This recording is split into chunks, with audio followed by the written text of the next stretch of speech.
Tom Caron with you on the field here at Fenway. We'll get you back up to the booth in just a couple of moments. Red Sox trying to snap a 4-game losing streak and a run of offensive struggles that has seen the team kept to 7 or fewer hits in each of the last 6 games. With that in mind, no surprise there has been a shakeup with the lineup today. Chad Tracy moving Mickey Gasper to the leadoff spot for the first time all year. Jarren Duran moves to the 5-hole. I asked Tracy if he has to fight the temptation to constantly change the lineup when the offense is struggling. Yeah, for sure. 100%. Like, I think that's like the thing about it was we struggled before. Is like I resisted the urge to move Jarren, and then he started to go for 2 weeks, and that construction carried us for a while. So you have to do that, and then when you do it, like I had conversations with Jarren and Wilson about this is what I'm thinking. Both make sure your players understand and are completely on board with it. So let's try it. Like it's we've had stretches, but we've also had longer stretches where we've struggled. So we're going to just try to shake it up.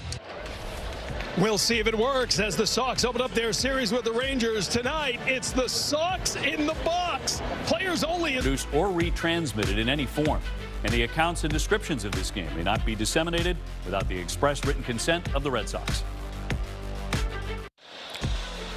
Red Sox Baseball on NESN is brought to you by Planet Fitness, only $15 a month, and by Travelers Championship, June 24th to the 28th.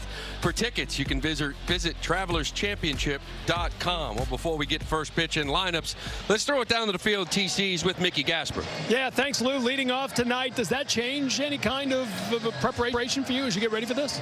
No, just got to keep doing what I'm doing, set the table, and try to get on base for the sluggers behind me. You've actually got a 1,000 OPS when you lead off an inning. Is there something about being the first guy up in an inning that works for you? No, I don't know. It's just staying loose, and being ready to hit. I think, I just enjoy trying to set the tone for the inning. Mickey, you've played in 24 of the last 27 games this team has played. We've talked about this before, the faith that Chad Tracy has shown in you. What does that mean to you? It means I got to do my job. I got to do what it takes to help this team win, and, today doesn't change. And you get to do it at the leadoff spot tonight. Getting home now, I know the numbers haven't been great at home, win-loss record-wise. Do you feel like this team is ready to turn it around? Always. Every day we show up to the ballpark, we're putting in the work. We're doing everything we can to be prepared. So, nothing changes home or away. We're just, trying to find ways to win. All right, go get him. We appreciate it. Thanks. Tom. Mickey Gasper leading off, the designated hitter, Lou. Thanks, TC. That is an interesting stat. He is 10 for 22 when he leads off an inning. Will, and I don't mind him being in that leadoff spot. Absolutely not. He sees pitches, 455. You said it. Let's go. Get him on base. All right, here we go. Let's check it out. The Rangers lineup is presented by Xfinity. See Jock Peterson leading it off.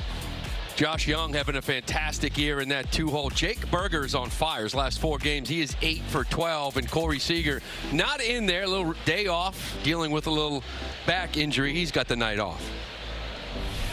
Here's a Red Sox starting pitcher presented by BuyAToyota.com. Sonny Gray, 11 starts, 7-1 with a 3.2 ERA. The Sox have won 8 of his 11 starts this season. Let's take a look at his stuff today, his arsenal. He's going to lean on that cutter heavy anytime he needs a pitch. 4-seamers up in the zone. That sweeper has been his biggest swing and miss pitch so far. Let's take a look at the Red Sox on defense presented by CarShield. You're going to have Cale Durbin at third base, Marcelo Meyer at short, Connor Falefa at second, Wilson Contreras at first. In the outfield, left to right, Duran, Rafaela, and Abreu, with Connor Wong getting the start behind the dish. Umpires for tonight's game presented by M&T Bank. It's going to be Brian Walsh behind the plate. The crew chief, Bill Miller, he'll be at first base. Jonathan Parra at second with Chad Whitson at third base. Where available, this telecast can be heard in Spanish by selecting the SAP button on your television remote. SAP is brought to you by Toyota Certified Used Vehicles. Now let's take a look at the weather. See, 87 degrees. It feels like 93.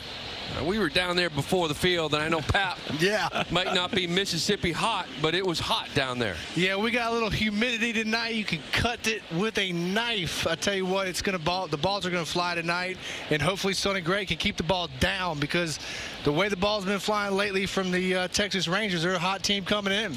They are a hot team. Winners of 9 and 3 rather in their last 12, but offensively, Will, kind of both of these teams really struggling. The Red Sox, we know, here at this ballpark, but 15th in runs scored in the American League, and these guys, the Rangers, 13th. Yeah, you look at all the rankings in Major League Baseball, and both of these teams struggle not just to hit the ball out of the ballpark, but to slug, get hits. I mean, exit velocity, you name it, they're down towards the bottom percentiles in this league. But this is a place, and we talked about it over and over again, the left-handed batters in this lineup, they have to play the course. They have to use that monster. This team, the Boston Red Sox, lead the league in doubles, or in the top 3 in doubles almost every year. This year, they're finding themselves way down the list.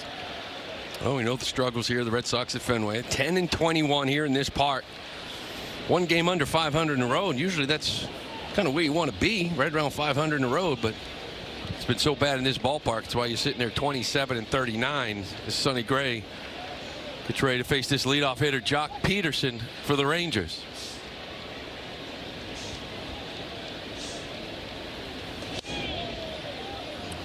Yeah, Lou, that four-seamer for him tonight is going to be really important for him to be able to command that, being able to go up, down, in and out. If he can't do that, he's going to be in trouble tonight. So I look forward to him controlling that early in the early part of the game. Yep. Pat, we've seen him control that four-seamer and that little two-seamer in on lefties. This ground ball is going to get through the hole. Jock Peterson, a couple pitches in, got a leadoff knock. But that sinker to both sides. You know, it's the last time he threw the ball, Will, we both had that game. The breaking stuff, the sweeper, the curveball, it was almost like, he was just throwing to get me over. He couldn't bury it down and in. It below, right? Even when there were a couple 0-2 ones he threw in there, they was trying to get to the dirt, and they would just find the bottom of the strike zone and get hit. Yeah, well, I'm a big believer in you got to throw pitchers pitches when you get an 0-2 counts. And when you get the advantage on the hitter, you got to be able to make him swing at your pitch. Ball's laced. Down that line, Duran over there quickly. He's going to fire into second base. Good job kind of seeing that. They'll be holding Young to that single. Peterson getting over to third, but Young has been absolutely on fire, having a great year. 309 on the season. This is that sinker we were talking about, kind of getting in, but he clears it out. Yeah, that wasn't even really a bad spot, but that tells me he's looking for that pitch in there, because if you're not looking for that, you're not getting barreled to that pitch. Yeah, you nailed it, Will. It looks like the Texas Rangers lineup has come out, and they're swinging early and often tonight, Lou. Yeah, Nimmo steps up now. He's got multiple hits in 3 straight games. We saw teams attack him too, Sonny Gray. First pitch to hitting 385. Couple doubles, couple homers. So that's kind of the book, right? Get early, because you know he's going to try to lay one in there early. Look out. Yeah, you know, that was the book on me when I was pitching. You know, I threw a lot of strikes, attacked early, and I think that's the same way Sonny Gray pitches. You know, for me, I have to throw my first pitch has got to be my best pitch. I have to have my best location. So he's going to have to be able to do that tonight as well. Now, obviously, you're a closer, so you come in for get 3 outs. As a starter, I feel like you got to pick up on that. Oh, 100%. Right, where you're like, okay, they're coming after me. They're swinging early. The first 2 pitches, they're letting it eat. Maybe I start going to some spin here early if they're all over my fastball, just to kind of steal a strike, get yourself ahead in the count. Yeah, that's a great point, Will. You know, he's going to have to pitch just off the edges early here because they are swinging so early. Here you go, 0-2. See if he can bury that little sweeper. He wants to go fastball in, it looks like. Yep. Got him with strike 3. That little comeback sinker, that's a good pitch. Now you still got the double play in order as well. So first and third, get that ground ball and get out of this. This is what we're talking about, that sinker. Boy, when he has that little comeback to lefties, it really sets a lot of things up for him as well. Well, you know, everybody knows he spins the ball still really well at this point in his career. And Nimmo, the first 2 pitches, 4-seamer and a cutter, and I guarantee he's thinking after that cutter, he's trying to spin my back foot with a breaking ball right here, and he froze him with that front hip 2-seamer. Yeah, and if you can throw that front hipper, man, it opens up outside big time. Wyatt Langford here stepping in. Just came off the IL, hit a little forearm strain. His last 6 games, just 3 for his last 23. Kind of after that slow start too.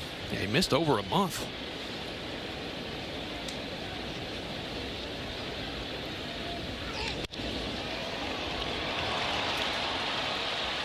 The hanging cutter gets through that hole past Marcelo Meyer.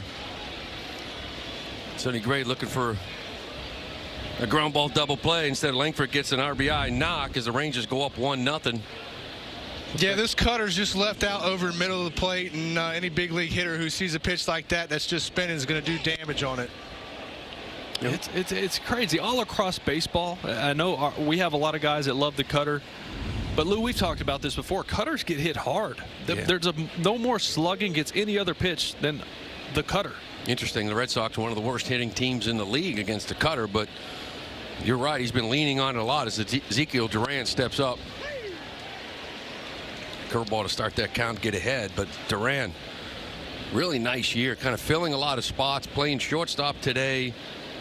296 average, last 15 hitting 345. Utility, playing anywhere Skip Shoemaker needs. Yeah, Duran's been hot lately, had a great series in Kansas City. And, you know, as a pitcher, I'm looking at who's hot. When I want to play against somebody, who's hot coming in? Those are the guys that I really want to circle and say, hey, I can't let this guy beat me because he is hot. You have like your superstars. You have obviously Corey Seager. He's been hurt, not in there tonight. He did play the last 3. He's got a day off. But you get that handful of superstars where you're like, all right, I'm going to highlight these guys. But, yeah, I'm going to go through also who's seen it well over the last few days because that's the most important thing. Well, now you got to go for this strikeout, right? Got him 0-2. Got ahead Nimmo 0-2 and just finished him off.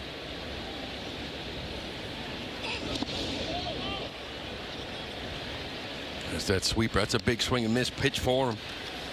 Yeah, but you know, that pitch right there, it's not competitive. No, Lou, it's never a strike. You know, to me, when you get a guy 0-2, you got to be able to present a ball as a strike, and it end up being a ball once it gets to the batter's box. That's both of it too. You probably had him set up, to your point, you know, with a good sweeper that shows a strike, get him off the chase. But both of those really not even close out of the hand to kind of get that offer from the hitter. Even though, you know, he goes to those sweepers, he doesn't get bite. I feel like that opens up. If you trust that two-seamer, get it in on the hands, try to get a ground ball. He went sinker, but he went away. He's trying to stay away, Will. You know, and I agree with you. You know, you use certain pitches to set up other pitches. When you got a guy leaning away, you got to bust him back in with that two-seamer. Well, so often you'll see pitchers go against that and just pitch to the stadium. They want to stay away from the monster so often. There it is. There he is. Yep. Well, Contreras not able to run that down, just not in the air long enough. It's a high foul ball in that area. You can get underneath it, but Red Sox find themselves in a hole here early. 1 out, down 1-0. We all know the numbers. This team trails by 2. They are 1-36. Yeah, it's no good, Lou. And Sonny Gray's got to find a way to get a ground ball double play here. Swing and a miss. Did Wong hold on? Or yes, he did. And that's going to retire Duran for a big out here for Sonny Gray. It's his second strikeout of the game. A good breaking ball right here. You see this one? That's that one you're talking about, Pat. That one looked like a strike out of the hand. It started down the middle right there and then bit. Yeah, down. You nailed it. He went to the curveball there to present it as a little bit more of a strike and ends up going down in the zone for a ball. Swing and miss. Going to bring up Evan Carter here with 2 outs. Sonny trying to minimize this damage. Ooh. That's a little excuse me swing from Carter. Now, you remember Carter came on the scene. He debuted in September of 2023.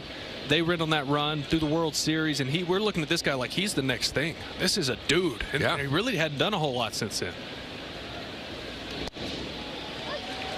There's that curveball that he seems to kind of throw for a strike whenever he wants, right? Against lefties, maybe you try to bury that for the swing and miss, but early in counts, you know, if you're a guy, good scouting report, he'll give up on a curveball early. He can flip it over there for strikes whenever he wants. Yeah, Lou, and I guarantee he's going to attack him here still.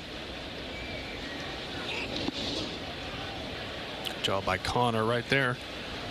Well, Connor, I mean, honestly, it's been Mickey Gasper most games behind the plate, giving him a good run. Haven't seen a whole lot of Narvaez or Wong here lately. See a good look at that spike breaking ball. Gets the chest protect over in front of it, knocks it right down in front of him. Textbook.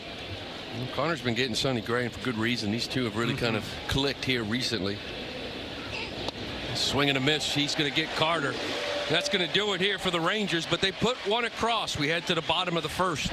Sox trail this one 1-0. More. Red Sox lineup brought to you by Plymouth Rock. You see Mickey Gasper in that leadoff spot. Rafael Abreu. How about Caleb Durbin? Couple of home runs in that last outing down in Tampa Bay. He's been swinging it up over that Mendoza line. Looking to continue it here in Fenway Park, going up against 26-year-old Jack Leiter of the Rangers.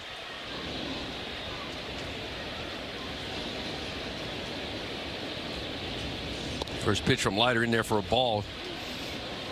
Let's take a look at the Rangers starting pitcher presented by WB Mason. Jack Leiter, 3-5 with a 4.69 ERA, coming off a tough start against Cleveland. Gave up 5 runs and walked 3 in that one. We'll take a look at Leiter's arsenal here. He's got a lively fastball, but it can get all over the place. Command can be an issue for him. Change up, best secondary pitch. Slider will be the most swing and miss he likes to get to.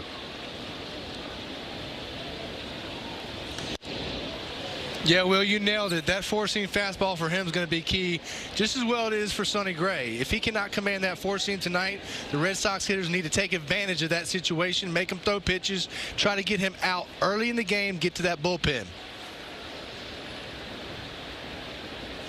There you go. Well, it's one thing you knew Mickey was going to get, a 4-pitch walk.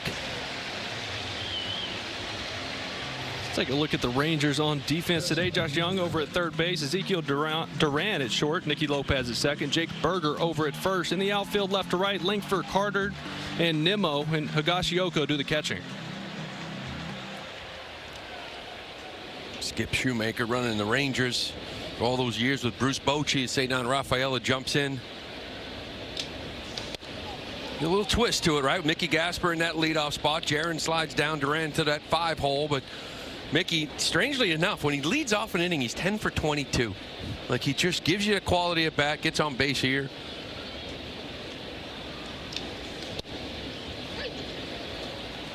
Leiter goes to that slider to get a strike finally. Yeah, and let me ask you something, guys. Both of y'all are hitters, right? So when you see a pitcher that's struggling with his heater, is there a sense between the lineup that you say, hey, we might go up here and take one until we get one, then we'll start swinging? Especially on a guy like this. I mean, he's been known to lose his command. Yeah. Right? He has electric stuff. You know that. But he'll go times where he'll throw 5-6 balls in a row.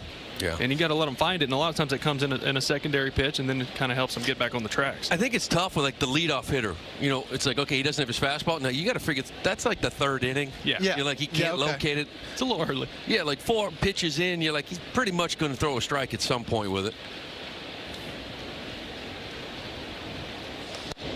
I think he's missing with that heater up. Yeah, he's overthrowing a little bit to me is what it looks like. Striding a little bit too long, and he's getting underneath the baseball. And as a hitter, you've got to be able to see that and recognize that. It's a tough balance because that's also what makes him good, right? He does overstride, and the release point gets low, and it makes that fastball have that rising action to it. Good swing. Yeah, I need Cedar to turn it around, Will. You know, Pap, for someone like you that comes in and close, you don't have another inning to figure it out. So if you miss with a couple heaters up, those adjustments within an at-bat become even more important for you as a closer. Yeah, you know, for a starter, it's a little bit different. You know, you make adjustments almost, you know, inning to inning. But as a closer, tap. Oh, tap. We got to challenge that. Here we go. Give me the tap. It's inside. Come on. That's a close one, guys. Got it in. Ball. Hey, there are a couple guys out there practicing ABS again. ABS powered by T-Mobile. Cedar Rafaela, now 13 challenges, only 4 correct. But he got that one. Got that one. And by the way, I'd like to introduce, we have a square. Yeah, you're happy now, aren't you, Lou? I'm ecstatic. Yes, you are. I don't have it on my screen. Well, hang with him. Get through there. In the hole. Duran, the second base, he's only going to get 1, but nice play by Duran, ranging over just to make sure you got 1 there. I guess my screen didn't get the update. No, I guess not, but I've been missing it all year. You know, ABS, I need to see that. But Duran, nice job. He knows Cedar getting down the line. Just make sure you get that first one. Yeah, but Lou, to your point, starters make them inning to inning. Bullpen guys, you have to make them pitch to pitch. Yeah. You know, because you don't have that time or you can't afford that time to necessarily not make that adjustment. Well, here's Wilyer Abreu. kind of, last year you saw teams with four-seamers and velocity, but really attack Wilyer. Early in this year, he made the adjustment, got a little shorter to the baseball. He was hitting those pitches. Lately, the bat looks a little heavy, Loomer. Like, feeling like he needs a little day off, something. The swing's getting a little long. Well, he leads the team in 65 games played, but he loves this squad. Oh, does he ever? Against Texas. He's played 14 career games against the Reds. He's hitting .442 with 8 homers. Yeah, it's hard to ask for a day off when you're raking like that, Will. Opening series, that last year? It's been every year. Last year it was unreal. Last couple years, maybe a day off against Toronto, but not against these guys. Not these guys. He's heading to count here 2-0. Yeah, to me, that's just a little bit of a long swing right there. He usually does damage on that pitch, that exact same pitch right there.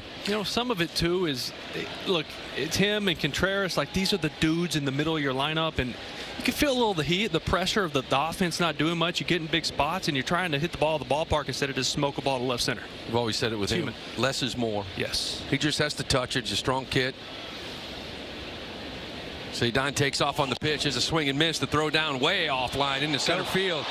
Cedon on his way to third base, and it's not even going to be a throw from Carter. Higashioka's a guy you can run on. Yes, you can. Pop time is well over 2. That's well below average. They will be aggressive. Yeah, this ball sails on him into center field, and Cedon does a great job by picking the ball up and taking third. You know it too, Pap, when you're a pitcher and you are just trying to find the strike zone, the last thing you're worried about is controlling the running game. You're just trying to throw a strike. That's a great point. Another good time to go on them. Yeah, that's a great point. Well, they got the infield in here, Lou. Yeah, this is the point we need some contact, right? Shorten up, couple of swing throughs. Shorten up, get this ball to the outfield, tie this game up. Get out of here. Got a blow ball. It looks like that's going to get out.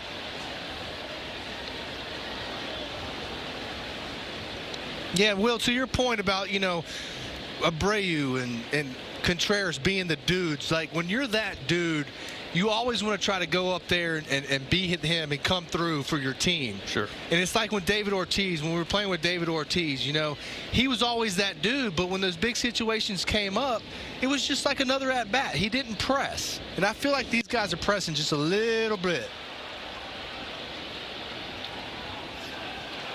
Trying. He's going to send Rafaela to home. Here's the throw. It's going to be high. Love it. And Cedon is going to get in there as that throw from Langford sailed and Higashioka. Cedon gets in there. Abreu does his job. I love the sit in there. It's shallow. I get it. He's got a good arm. But you see where this ball goes down the line. Outfielders get a little weird next to the line because you start worrying about your arm being too close to the wall. You see him run into the wall when he throws it. He's going to be offline there. You take your chance. You got to punch back, and they did. Yeah, the great part about that is that wall did become a factor there, Will. Well, an aggressive send. Good at bat by Epperson. This time it works. The throw was offline, and it's a good guy to send him off. So William Contreras sends it deep into left center field. Everybody looks up. Get up. Wilson. It's off the top of the wall. Is it gone? Yes, it is. Wilson Contreras with his 14th of the year.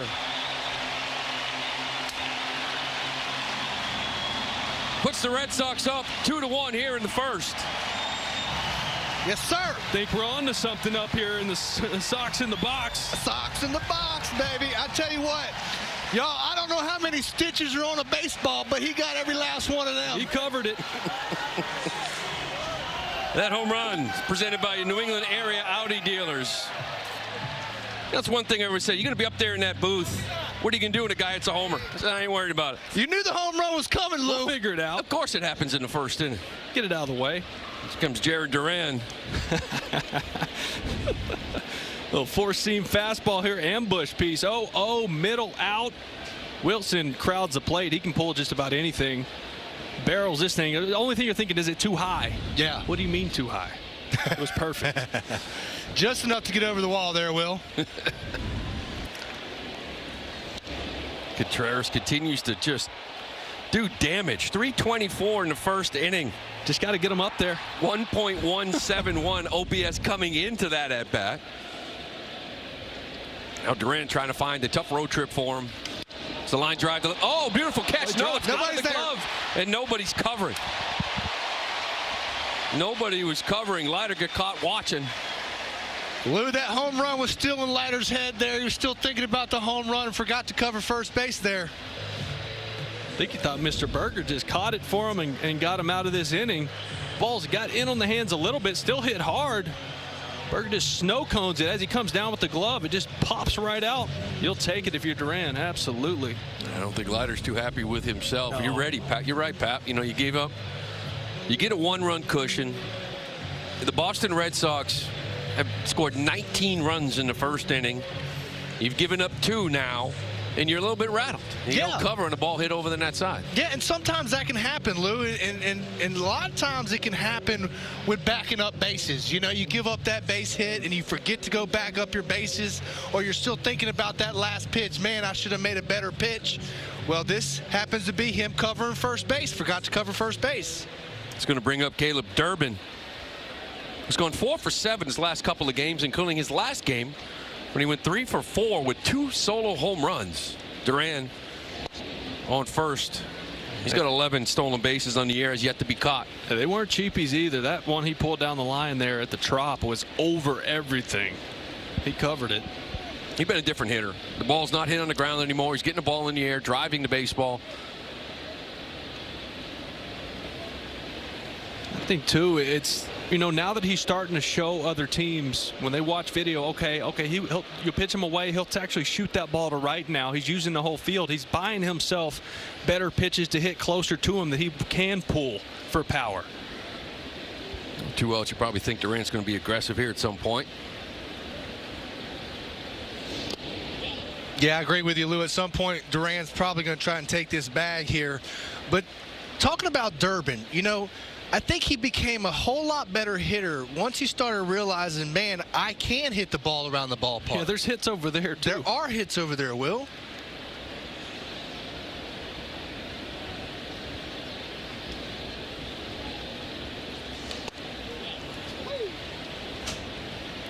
Let's check out tonight's home run odds. It's presented by FanDuel. See Jarren Duran and Caleb Durbin. Man, just hit 2 last game. Give him some love. 1-2 count to Durbin. Duran stays. There's a line drive to center field. Carter's underneath. And that's going to do it. But the Red Sox put 2 up. They're up 2-1. She didn't know. Welcome to the Surfside second inning. The Red Sox up 2-1 on Wilson Contreras' 14th home run of the year and 40th RBI. Sonny Gray gets now a 1-run cushion. Going to get Jake Berger, Higashioka, and Nicky Lopez bottom third. As I mentioned off the top, Berger in his last 4 games he is 8 for 12. It's pretty good. Decent.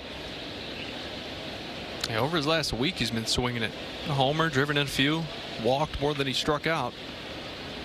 Yeah, 2 hits yesterday at Kansas City, and he's got a little hot bat going right now. Hopefully Sonny can cool it off a little bit.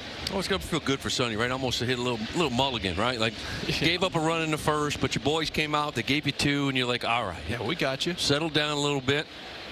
Struck out 3 that inning. And Lou, there's no better feeling, you know, when you give up 1 and the boys come back and they get you 2 more. Yeah, you feel like he kind of settled down a little bit. And again, 3 strikeouts in the first for Sonny. Some swing and miss stuff. It's kind of looking more like himself lately.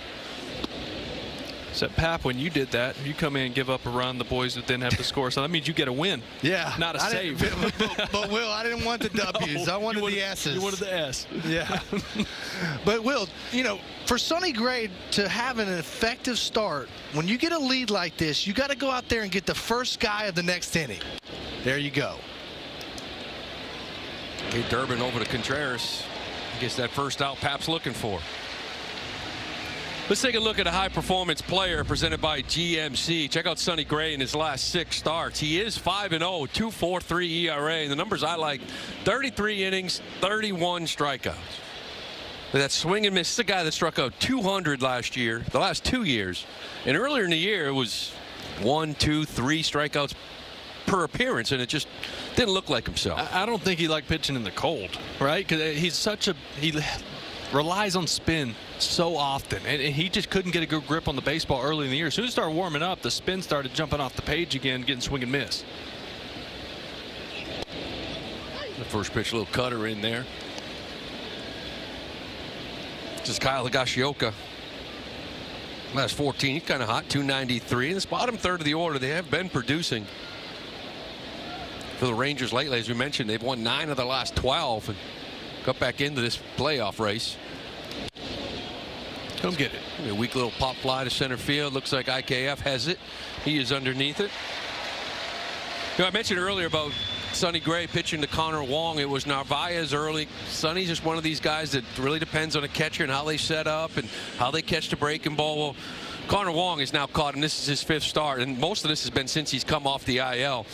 25 strikeouts and 24 in the third compared to only 19 and 32 innings with Narvaez. So Connor's been catching Sonny Gray. I think all of us would like to see Narvaez maybe catch more often with some of the other guys.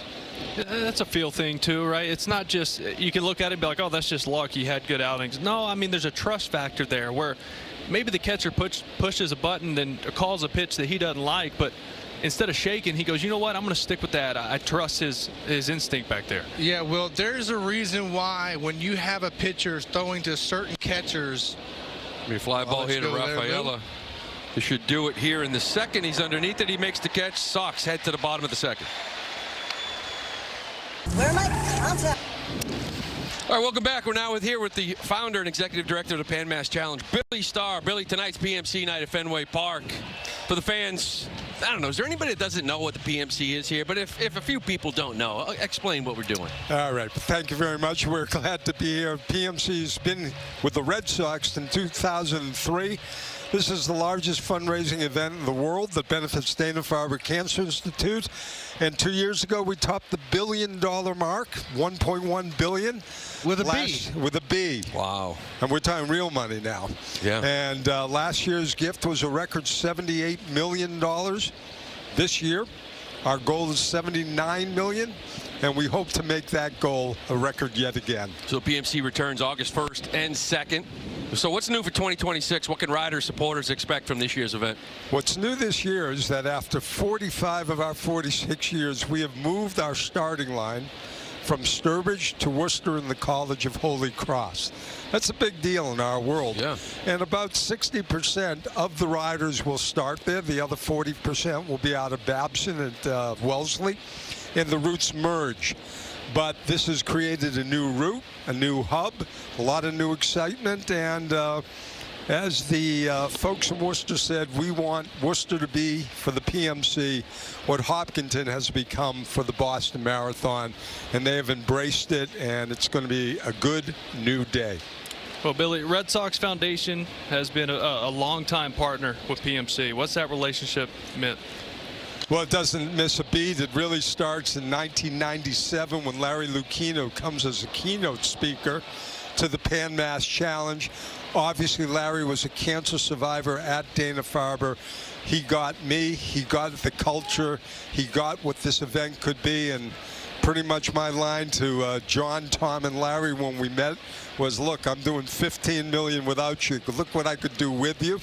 And I think those are pretty bright guys, and they embraced it. And they became official.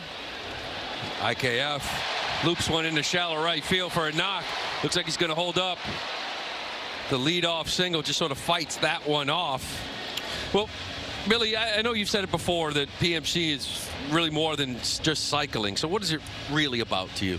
Well, look, it's a commit. You'll figure it out. This is about funding cancer research. It's about skin in the game for most of our people. Some 6,000 riders and 4,000 volunteers, 300,000 donors. But the riders and volunteers, this is a year-round thought process culture.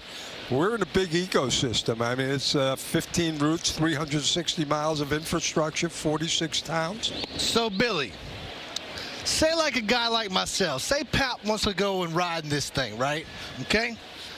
How do I do that? What if I want to ride, or if I want to volunteer, if I want to donate, or simply support someone? How can I go about doing that? Well, I don't know which. It's such a setup. How many miles are we talking about? Well, let's first of all, let's just talk about donate. Get that out of the way. You can all donate. PMC.org. Find somebody who rides. Donate in terms of me. I've been riding for 47 years. But let's talk about you. I've had offensive tackles for the New England Patriots ride this. We're talking about big boys. I've had doctors who said my day starts and ends a quarter-inch apart because they're neurosurgeons who are in this. Pap, you look pretty good to me. You could ride a bike 200 miles. You could do it. Pap, you could handle it. Are we talking 10-speed? We're talking mountain bike? What kind of bike are we talking? In your case, we could do an e-bike. Tricycle. We could do an e-bike. E-bike? Oh, you take e-bikes even. We're raising money. We're raising money. I could do it on an e-bike, There Will. you go. There you go. Believe it. On an e-bike, yeah, you Maybe. just take off. I mean, we're talking hundreds of miles, aren't we? We're talking, again, it's a diversification of routes, but, you know, the big enchilada is 100 from Moore on day one and 76 from Bourne to Provincetown. That's the longest route. And full service. I think you probably guys all know that. And look, these aren't world-class athletes. Pap, I believe you used to be a world-class athlete. Some say I still am there, Billy. Okay, there you go. With and without ego. There's a lot of people who aren't as good an athlete as you are. So, Billy, talk to me about the theme, right? Now more than ever. That is the theme for 2026. Why did that message resonate to you, and why is it relevant here today? Well, I think Red Sox audience knows that the current administration has been pretty regressive in terms of funding scientific research. This has hit Boston hard. It's a ground ball back up off Leiter's glove, only plays to first base. As Myers retired by IKF, he gets up to second. And so a lot of funding has been cut. And that impacts not just Dana-Farber, but the entire Boston Longwood Medical Center in the state of Massachusetts.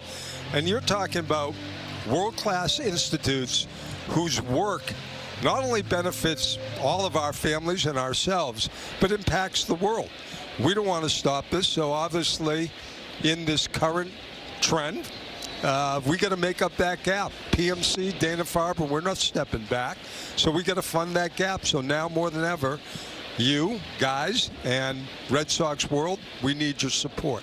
Well, Billy, how cool was that pregame? I know you do this a lot at Fenway over the years, and just to have everybody come out on their bikes, line Fenway Park, is that a pretty special moment for you? It is special, and I was thrilled to see it was actually cooler out there than it looked. I thought it was going to be 100 degrees. It was quite nice, but, you know, it's palpable again to watch 100 cancer survivors. And Pap, another way more sincere to answer you, we've got 1,000 cancer survivors riding and volunteering. They're finding a way to get themselves on a bike and raise money. So could all us lay people do the same. You know, we're all lucky one way or another. If you're on the bike in PMC weekend, come rain or shine, what more could you want? Well, Billy, it's great having you up here in the middle of our chaos here, a little Sox in the booth with the players. Now, we put up 2 runs in the first, so I don't know how you've done in the past. Well, I'm going to tell you, it's a high bar. But we need more guys. runs. I understand that, and I understand the current condition. But Red Sox record on PMC night, which has now existed for almost 20 years, we bat 700. Oh, so I'm expecting a win. If you're all in the predictions market, go PMC. Billy, go we Red had you Sox. in the radio booth last year. We had 2 homers in an inning, so you're welcome anytime. There's a line drive right to Berger. I am happy to represent that good juju. I am happy to be it. That is the second out of the inning. It's going to get back to that leadoff spot. Connor Wong hit that ball hard. Berger, good reaction. And we're going to leave it up to Mickey Gasper here with 2 outs. So you've raised more than $1.1 billion for Dana-Farber. You're aiming for a record $79 million this year. What kind of impact those dollars kind of have, and why does every donation? Why does it really matter? So almost 300,000 people are supporting this, but when, you know, Dana-Farber's counting on this. I mean, we're pretty consistent, if not growing. If you were thinking of this as a foundation, the annual gift is like, you know, 5% term. We'd be like a $2 billion foundation. But they are budgeting over 700 different initiatives annually at Dana-Farber, restricted and unrestricted, because PMC is funding it. Dana-Farber is fond of saying, we couldn't do everything without the PMC's help, and PMC money is in everything. So I'll take the president's word on that, President Benny, but we show our people every year the distributions of the money. And I think it's fair to say, and it's good because it's news, but you know, the impacts on, you may have read about pancreatic cancer, probably one of the most brutal and tough diagnoses a person could get, were started at Dana-Farber, and PMC money was a part of that with Dr. Brian Wolpin. So that's exciting. And it was a fly ball to center field. Well, he's the founder, executive director of Pan Mass Challenge, Billy Starr. We appreciate you stopping by, and good luck. Thank you, Billy. Guys, thank you. Pap, I'll look for your registration. Yes, sir. I look every day. Okay, you give me that e-bike, I'm there. Okay, buddy. Now in Honey Nut. Jock Peterson will lead things off here in the third. He's going to miss the cutter in. Jock single in the first inning, broken an 0 for 11 in his career against Sonny Gray. Missed yesterday's game, a little hip discomfort, but back in there here today. Yeah, the Rangers dealing with a few little injuries. Little injury bugs kind of hit them lately. Seager's not in the lineup today. It's kind of that time of the year, yeah, you know, where you haven't really caught that second wind yet. You're dragging. You start feeling bat feels a little heavier than normal. Just trying to get yourself to that all-star break, and then you get that second wind to push you through the second half of the season. Yeah, they say Seager's got him a little bit of hamstring going on, right? I know he had some back stuff going on. He was on IL. Yeah, he came back not long ago. He played the last 3 games. I think they're just giving him a day today, to be honest. I saw him out there doing some running earlier. Yeah, I think he and Langford coming back from the IL stint kind of just want to pick some days, maybe a little travel day last night. They did play, so they get in late last night. 2-1. Hit that corner. It's a great pitch right there. You know, Pap, his 4-seam fastball at times has that cut. It's 92. It's got this little late cut. Like you see it right here. This is not straight. This thing cuts down and in, but 92. But he calls it his 4-seam. He just rides a little cut to it. Yeah, it's a 4-seam that has a natural kind of cut to it, Lou. Curveball popped up. Looks like Durbin under control. He makes the call and makes the catch. Jock Peterson retired. Yeah, and Lou, as a pitcher, it doesn't really matter what kind of pitch grip you got on the baseball, Lou. It's how you finish out in front of your face, right? So you can have a 4-seam grip, but if you get around the baseball just a tad, it's going to have a little bit of cut to it, and that's what Sonny Gray has. I think New Age Baseball calls him a supinator. A supinator, yeah.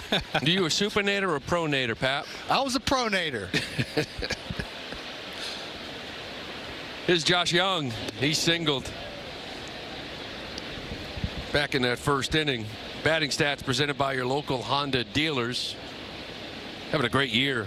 311, big bounce back. Remember his rookie year. He's right up there with rookie of the year considerations, but injuries and just performance last couple. It's been off. Ooh, that was close.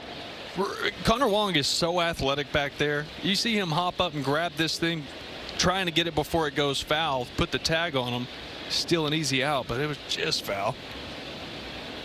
Look how quick he gets out of his crouch to get this ball. Gloves at tag. That's close.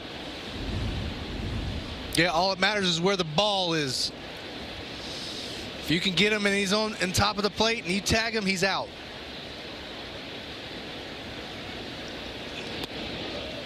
Is that sweeper looking for the swing and miss from Sonny? Yeah, the sweeper's been good today. And that's kind of something you watch with Sonny. Every outing, it's something different where it's like you see the first 2 innings and then you go, okay, he knows this, and this are working and this isn't, and it just flips his usage compared to his last starts so many times. Line drive Duran. He's lined up right in left center. He makes the catch. And Jared Duran looking more like a running back from Penn State right now here today. What do you think, Pap? Yeah, he's got the all black cleats working today with the high socks. Looking like a football player out there, Lou. I can't disagree with you. He's got that strong safety build to him. The black batting gloves. He'll just come downhill, high tops, smoke you. Yeah, arm sleeve, mullet, whatever works, right? Bad, 1 for 1. Too bad Long Beach State didn't have a football team. He probably could have played both ways, I would say. Brandon Nimmo struck out back in the first inning. Did you see Nimmo 2 days ago? Or yeah, it was 2 days ago. Hit that line drive off of Lugo in Kansas City. Now, they were teammates in New York. Good buddies. He gets to first base. He was shaken up. He runs over to console Lugo. Lugo left the game. He had a little knot on that forehead. Yeah, that was pretty scary. Squared him up. It went all the way to right field off the ricochet. Now, I know you guys like to keep some of your memorabilia, right? You like to keep some of your stuff that you did well, you know, keep it in the man room, the dig me room, right? Yeah. Mine's a closet, but go ahead. Yeah. Okay. Will's got 3 bedrooms, but little known fact is this guy gets and authenticates every single bat that he gets a base hit with. It's a lot of bats. What? Yeah. What? Wait, so you get a hit and you don't want to use it again? Authenticator. I was having a little lunch with him today, and he said Brandon Nimmo drives him crazy because every time he gets an at-bat and he gets a hit, he gets it authenticated. So he's got 66 bats at the house from this year. Just this year, yeah. That's insane. I don't know. Are you building a staircase with that? I mean, your dig me room's got to be. If I'm getting a hit with the bat, I'm using it until it breaks. Yes. Hey, are you sure you heard that correctly? I'm pretty sure, Lou. God, that's I've only on my 8th cup of coffee, so. He might have read someone's mind with that much coffee. They might not have actually said it. Swing and a miss. Get a little 4-seamer down. Not going to authenticate that one. 1, 2, 3 for the Rangers. It's going to be Rafaela, Abreu, and Contreras here for the Red Sox in the third. Lead this one 2-1. Jack Leiter, 46 pitches to get through the first couple innings. That first little slider gets in there for a strike. Yeah, Lou, looks like he's going off speed to get ahead on these guys and throws off speed for a strike. And sometimes that gets pitchers back in the zone when they can feel that breaking ball pitch, and sometimes gets their fastball back in the zone. And to that point, Pap, you're looking at like 56% strike percentage with that 4-seamer, 33 with the sinker. I mean, you want to be able to control that fastball more in the strike zone than that. Yeah, no question about it, and that's why we have 2 runs on the board. You know, the Boston Red Sox have got 2 runs on the board in the first 3 innings, and that's the reason why. There's a line drive down the right field line. It's going to get down fair, and it's going to get into the stands. It'll be a ground rule double for Cedar Rafaela as he continues, Will, to just use the whole field.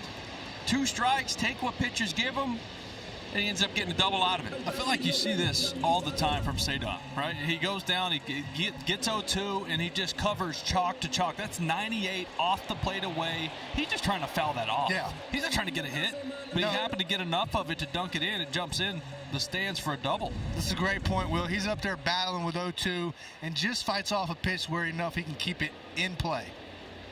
Wilyer Abreu, sacrifice fly his first time up.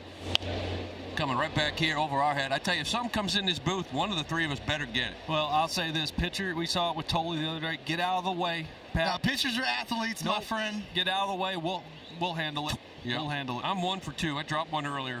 Some call it a hit. Yeah, the one you dropped. I had it. That was a hit. I had it a hit. That was a missile. I'm not going to lie. When I was in the studio at the time, we had a 97% catch rate there. No, that was not that. Who had the catch probability up on the computer, Jim? Jim Rice. Yeah, right. Yeah, Jim Rice, he didn't miss anything in left field. Does Jim Rice just have like all the stats? Like he just looks at all the numbers and percentages and hard hit rate and exit velocity when you're out there with him between games? Well, I'll tell you what, I don't know Jim and the stat lines. You know, he's not a big stat guy. He's all about production, right? He's got AirPods in watching an old John Wayne movie right now. That's what Jim Rice is all about. He's all about production, okay? Throw the head. Step to the ball, throw the head. That's what Jim Rice did. Yeah. You know, here's my first hitting coach up here. I had him for about 3 years. So there was a lot of, throw the head at it. Hitting was pretty easy for him. Put it that way. Well, I went from Jim Rice to Eddie Murray. Oh, hang with him out in Cleveland. They're like, Lou, just hit the ball. Man, you guys are 2 good hitters. It's a pop fly. Looks like Young is going to be underneath this. And he's going to get the first out of the game, and I think that's that swing right there from Wilyer Abreu, we've talked about it before, and sometimes you get a little tired, you get a little long, but more importantly, that back shoulder has really been dropping him, which has not allowed him to get on top of it and drive it the other way. Yeah, that's that top rail, four-seamer, top of the zone. That pitch he was getting to, he was driving it to the big part of the field for the first month and a half, 2 months of the season. Here lately, just not really staying on top of that, to your point, Lou. Well, here's Contreras. He homered his first.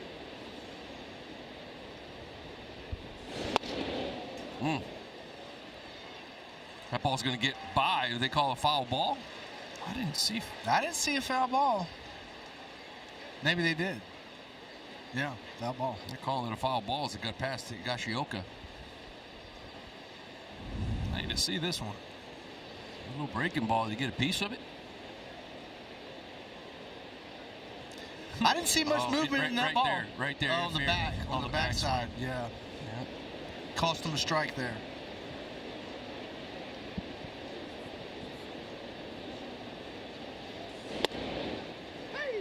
That's another slider up. This is Wilson Contreras back in the first inning. Just getting that sinker. Well, you mentioned it. Things outer half, but because he's so far on the plate, like everything is down the middle of this guy. Hits that top rail. That's number 14 in the year. Well, the guy's kind of struggling offensively, and there's a few having nice years. This kid has been everything you would hope for. Well, you need slug. You need somebody to hit the homers in big spots, and he's been that guy. You just need a few more guys around him to start picking up the rest of that slack. That's a great point, Will. You can't do it all by himself. That one does get away from Higashioka. Is he going to throw on and get Contreras, but Rafaela on his way to third base, and he's going to be there with 2 outs. A lot is put on him. You know, when you look at this offense and they don't go, and the guy coming up right now in Jarren Duran, when Duran doesn't go, if Wilson has a tough game, it's just really hard for them to score. I think the catalyst overall, I mean, there's a few good hitters in this lineup, but it's Duran. Yeah. It's Duran. I mean, it's been everything from him. When he was in that leadoff spot and he can get on and create havoc on the base pass, the guys behind him get better pitches to hit, and they roll. Just hadn't been the case. Duran singled his first time up off Berger's glove, and to your point, like we know so far, 8 games into this month of June, it's been a tough sled. Yeah, it's tough sled offensively. But Lou, you know, the reason why, to me and to Will, to his point, saying that he's the main catalyst, to me it's because of his speed. Yeah. Right? When you got a guy that's got speed, he's your fire starter for the ball club, and he's got to be able to get on base so he can use his speed. Yeah, came into this one again, the month of June, 5 for 33, 14 strikeouts. And, you know, in May, there were some good things offensively at times, and he hit 9 home runs. Like, when he goes, you go. But when he's quiet. 14 strikeouts, 0 walks. Yeah. Right? Because when he gets in that where he's late and he's swinging missing, it's almost like predetermined at time. He chases that fastball up a lot. He's got to get down a little earlier. 1-2 here. Well, to me, he's got to stop worrying about launching the ball so much, Lou. And when you guys know a guy that has speed, you got to start hitting the ball on the ground a little bit more and using that speed to your advantage. I remember facing Derek Jeter so many times. He'd come up in the ninth and wouldn't even worry about launching the ball at all. He'd hit the ball on the ground, make the defense make the play, and try to leg one out. Big hole on the left side here, Duran, 1-2. And that's, you know, when you see this hole, I mean, Duran is basically up the middle. Young is tight to third base. In 2024, when Jarren Duran had that year to kind of get MVP votes, he hit that hole all day long. Line drives to left. And he hit the monster a lot. Monster. And all of a sudden this year, the pull percentage has gone way up. The opposite field percentage has gone way down. Swing and a miss. That's going to do it for the Sox. Leadoff double goes nowhere.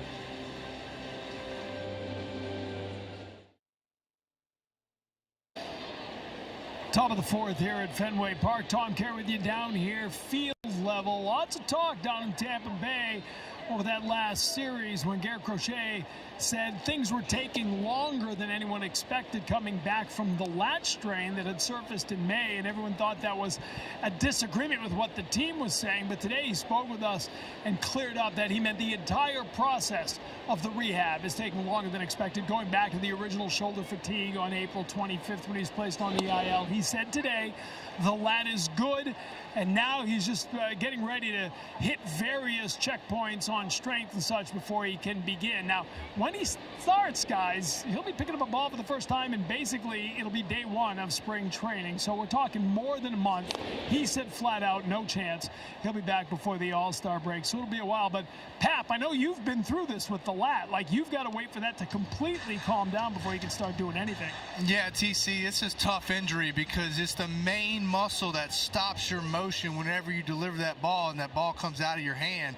And to me, when I went through it, it took me at least 2.5 months to figure out, hey, I can really let loose on this baseball right now. So, you know, I had a minor tear. I don't know how bad his tear was.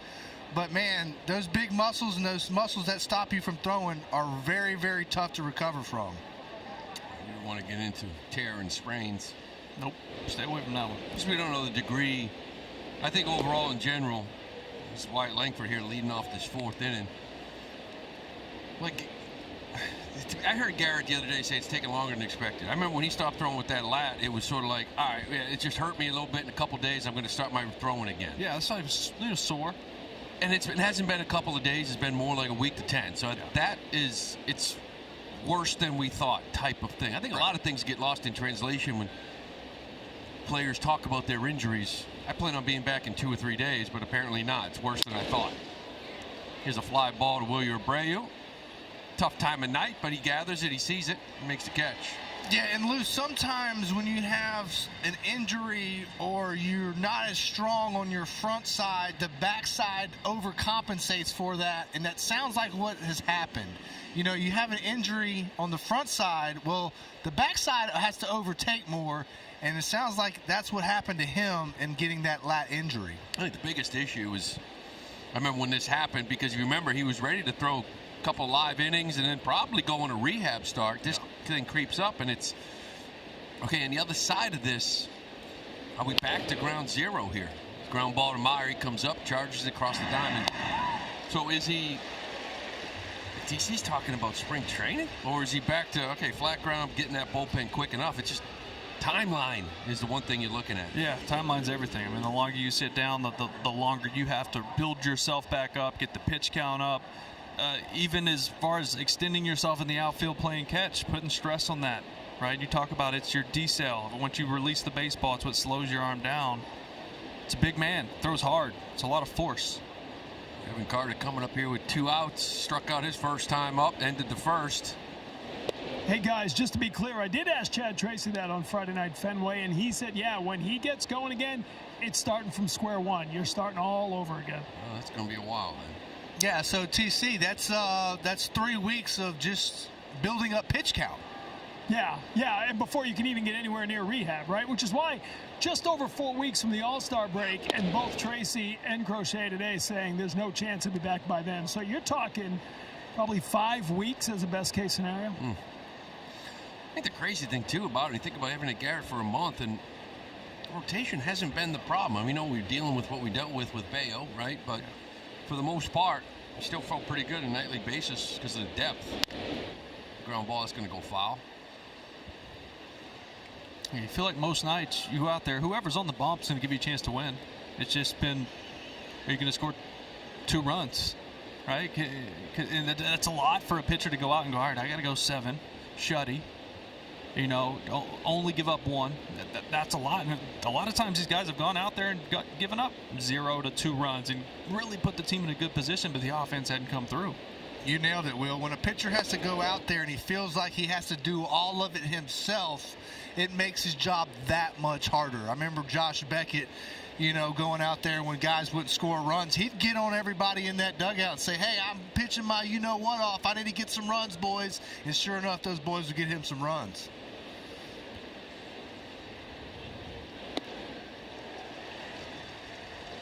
I was telling a story one year. We were we couldn't score runs at all. Grady Little came in, kind of held a meeting, kind of yelling at all the pitchers. And we didn't know what was going on. And he said, listen, somebody's got to throw a shutout so we can at least tie. And everybody started laughing. He started laughing and said, we're good, let's go. And he started swinging the bats a little bit better. Obviously, you got guys with, back then you got baseball card guys, right? And you're like, okay, eventually they're going to just turn it around, and guys did. You always tell my favorite Grady Little. He comes sit next to you on the bench after a strikeout or rollover. Well, there's a few guys, you know. It's the life of a utility infielder, Pat. You know. Yeah, it ain't your fault, Lou. Yeah, I would have a bad at game or something, and he'd sit down, see that I'm struggling, look at me and say, you know what, Lou, it ain't your fault. It's the scout that signed you. The same thing. Slap me on the shoulder and be like, we're good. Yeah, but that's what you want from a manager. You know, you want your manager to keep it light, keep it easy. And, you know, I played for Tito, and, man, I tell you what, there was no one better than keeping it light and easy than him. And still doing it. Still doing it, yes, sir. Carter putting in that bat here, making Sonny work here with 2 outs.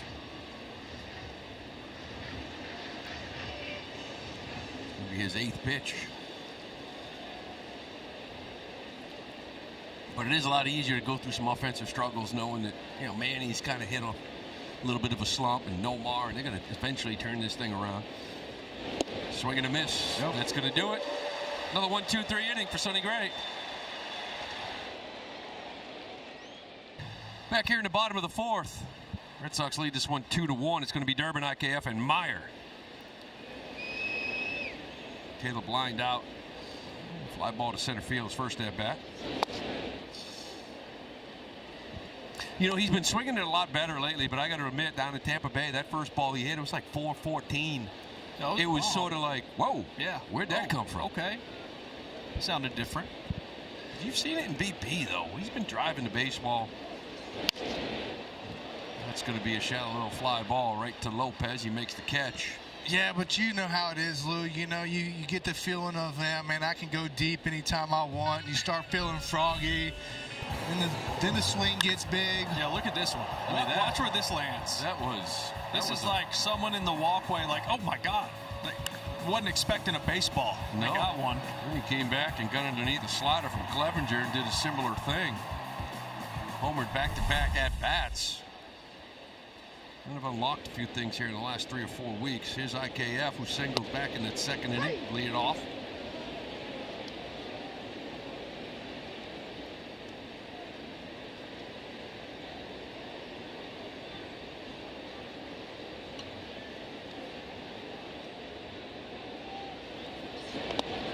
He's done some really good things for this team. You know, since that Story injury before that, there was really no playing time for him. But since then, he's found his way in. He's swung the bat a lot better. And, you know, very quietly, defensively, 6 outs above average. Like, playing great defensively, whether it's at short or second base. Yeah, it's kind of sneaky, right? I know he's one of those guys who makes all the routine plays, but he's been showing a little more range than I expected. Yeah. Shallow fly ball to center. In comes... Beautiful catch by Evan Carter. Wow. Came in a long way and got that little fisted line drive. Nice play by Carter to retire IKF. It was a little backup breaking ball. Kind of got in on the hands of IKF. This had the looks of one that was going to bloop in there for a knock. He covered a lot of ground to get to that one. Yeah, he was able to make this catch because of his first step, Will. That first step is so important for an outfielder. He came right in on it and made a great catch. Here's Marcelo Meyer. Turn it out back to the pitcher, his first at-bat.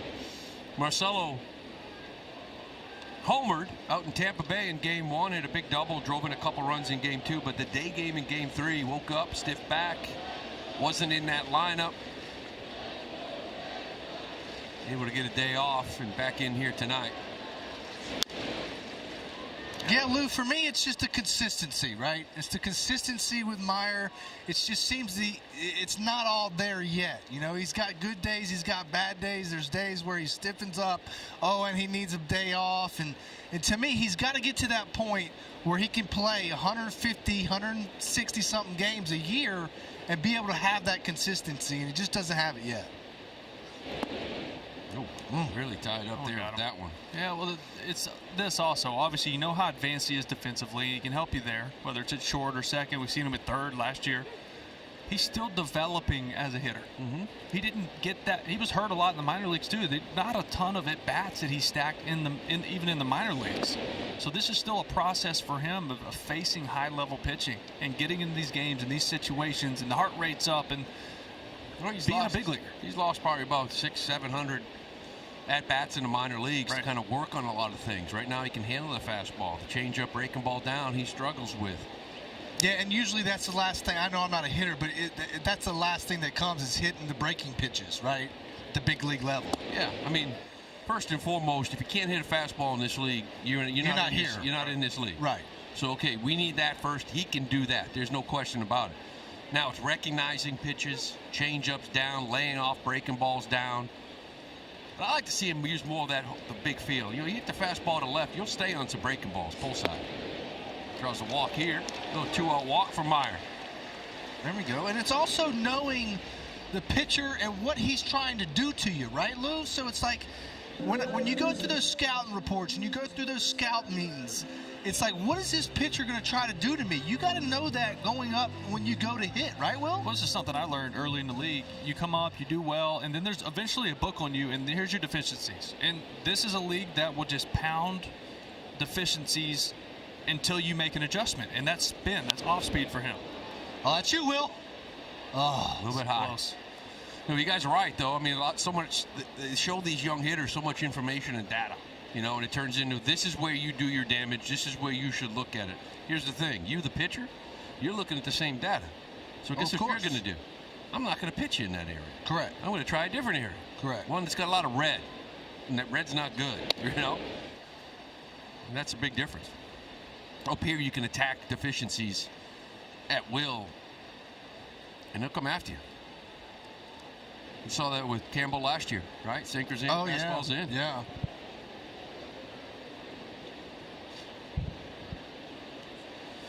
The 1-1 to Wong.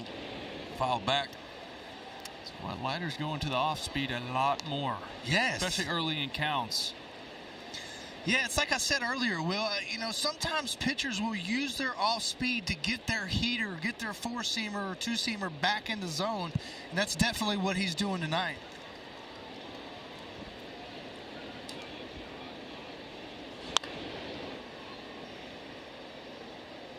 Pitch count up there for Leiter now 70. Next pitch will be 77. We're in the fourth inning. Yeah, he's landing the slider for strikes. That's the biggest thing. It's like 76, 77% strike percentage with that compared to about 60 with the fastball. So that's why you're seeing it so often. Be a swing and a miss. He's going to get Connor Wong, and a 2-0 walk is nothing. We're going to head to the fifth. Powered by Salem 5. Sonny Gray has retired on 1, 2, 3. Each of the last 3 innings kind of really finding a groove here. We head into the fifth. Yeah, Lou, I think he gave up that one in the first, gives it up early, and sometimes if you don't get a starting pitcher early and you give him a chance to get incorporated into the game, you're going to go a long way if you're a starting pitcher that can do that. Got Jake Berger to ground out. His first at bat in the second.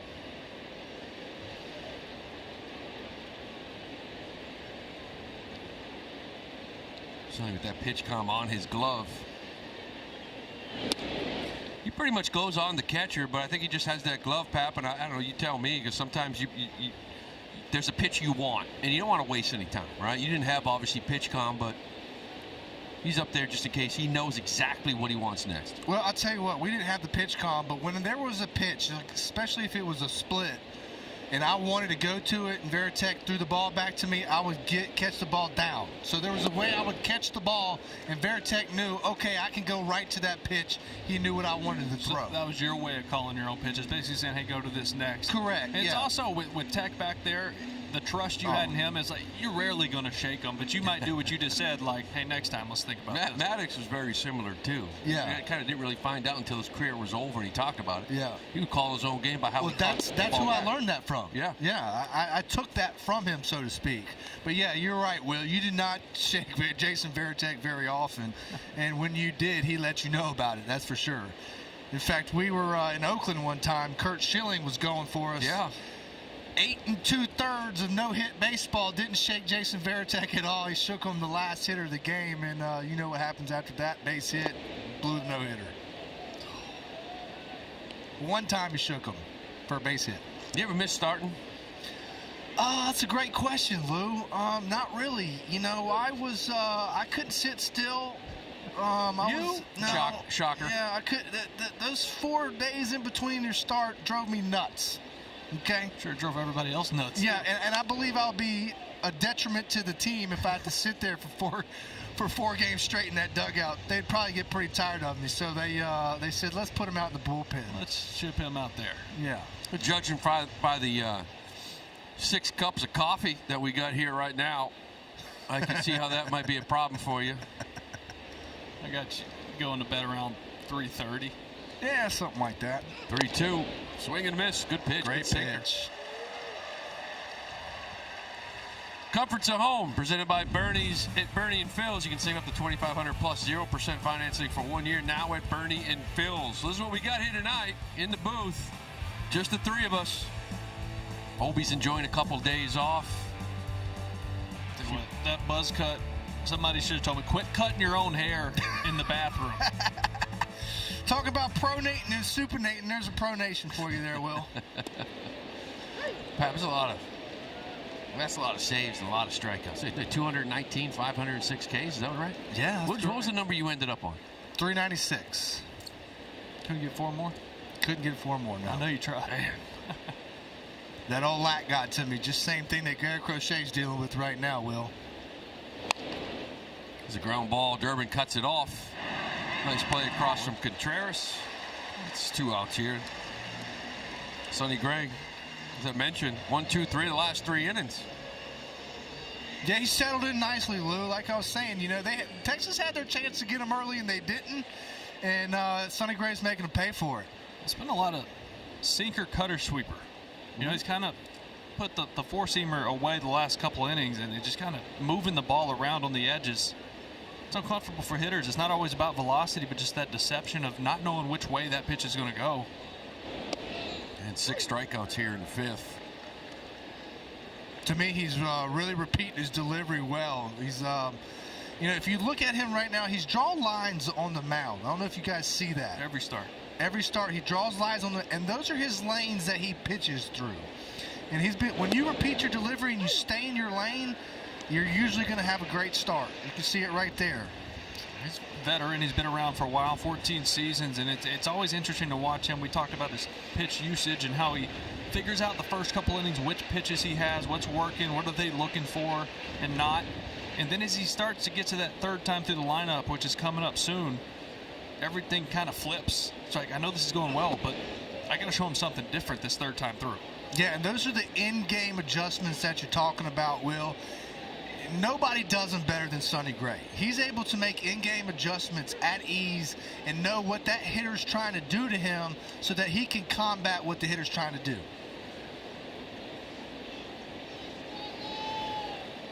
Lopez 1 and 2. We fouled off. You know, Sonny's last out against the Yankees, he got the win. Red Sox won that game 5-3. That was that first game on that road trip. They lost 4 after that, but after 5 innings, he didn't have a single strikeout.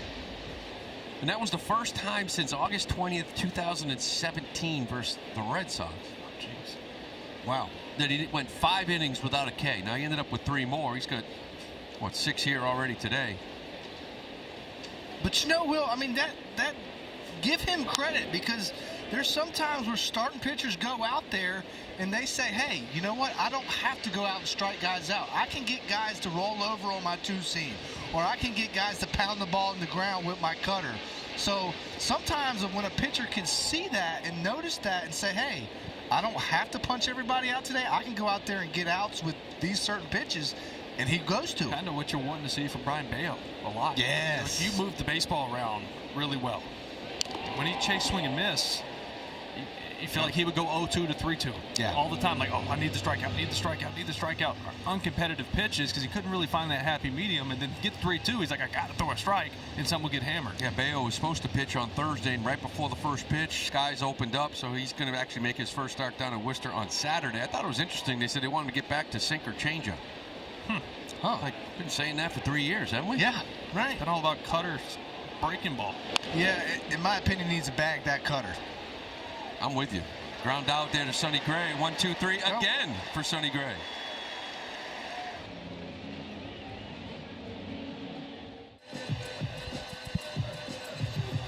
We hit to the bottom of the fifth. Sox still lead this one 2-1. Both teams offensively really gone quiet here since that first inning. Back to the top of the order here, Mickey Gasper, who's walked and flew out to center. Both pitchers have done a good job of making adjustments. Right? They used the first inning to say, okay, this is what these guys, this is what their plan is against me. I got to go complete 180 against it. Justin Foscue now in at second base. Got to look out for that guy, Lou. Foscue's a Mississippi State boy. Might need to circle him. You know how the Mississippi State boys are. They're a little bit up.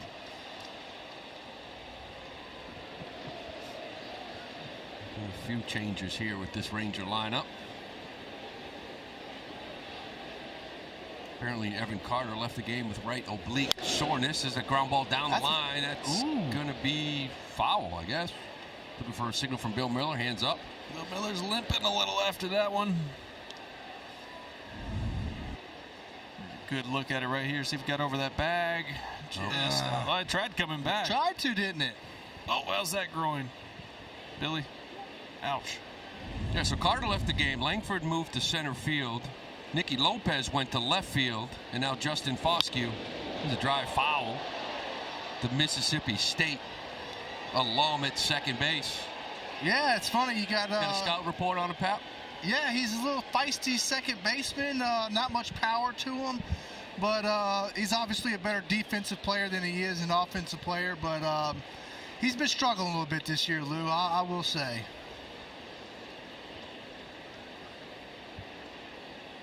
Two to Gasper. Ball's driven to left center field. Something we've been looking for. Is he going to get deep enough to get off that wall? He's back off that wall. Unable to get it. Mickey into second for a double. What were you talking about before the game? We've been begging for it. Begging. There you go, Lefties. There's a lot of doubles out there. Mickey Gasper, you know, his first game here, he had 2 wall ball doubles, and we were saying, you know, all these lefties, we just haven't been able to see this. I did laugh. I remember Yankee Stadium, first day we left, JD. The very first pitch, Jarren Duran drove the ball to left to like the edge of the wall, and I'm like, just left home. You know, it's amazing when you get that pitch away, how much damage you can really do with that wall when you use it to your advantage. There it is again. Drive going, Mickey. That's going to go off the wall. That's going to score. Gasper in from second easily. Cedon into second base for his second double of the game. The Red Sox up 3-1. Hey, we always say, hey, when they come here, use the wall, you win. 2 in a row, you get you a run, just like that. I love the adjustment from Mickey Gasper. He was pulling stuff foul, gets a fastball, makes the adjustment by driving it the other way. Cedon coming up there saying, yeah, I'm not just trying to move this guy over. If he leaves me something over the plate, I'm going to drive it. Gets a spinning slider right there, right off the wall. Got 3-1 ball game. Yeah, he does a great job of pulling the hands in and using that wall right there, Will, and sliding into second to get Mickey Gasper in. We got another one on the board. Do it again. This fly ball to left field. This one looks like it's going to get off the wall. Low off that wall. Cedon with a great read off second base, and he ends up scoring. Asking you shall receive, Will. To back. Tom Mansky. Off the wall doubles. That's what I'm talking about, baby. I tell you, Nicky Lopez, he just came into this game at second base. This ball hits the bottom of the wall. Well, Yeah, this ball should have been called. He's an infielder. Yeah. That's why. That's why, yeah. Right? He doesn't play a lot of outfield.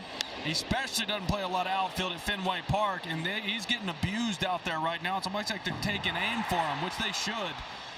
I mean, Ralph Cedon with a great read, because this ball is not high off the wall at all. Matter of fact, you kind of thought it's almost head high when you get back to that wall to make that catch. But Lopez, you mentioned, infielder just moved out there. Not familiar with that wall. I was about to be impressed because I thought he was just deking him. That's what I thought. I was like, he's going to catch too. this, because if he catches it, he throws him out by a lot. Cal Quantrill now warms up for the Rangers, and boy, I tell you, switch positions, the ball finds you. It's amazing how that ball will find you, Lou. You know, they said, listen, you're going out to left. I know we didn't work out there. It's a green monster. Don't worry about it. Odds are someone's not going to really hit you a ball off that wall area. Yeah, I promise you, he did not come in today after getting in late last night and go work on balls up against a monster. That did not happen. Well, he might tomorrow. Oh, you know, Willier hits that ball, and that was the first thing my thought was, that back shoulder still dropped. You know, stay on top of it and drive it that way. Because I didn't think it was going to get to the wall. It barely did, and he got an RBI double from Abreu. Here's Contreras.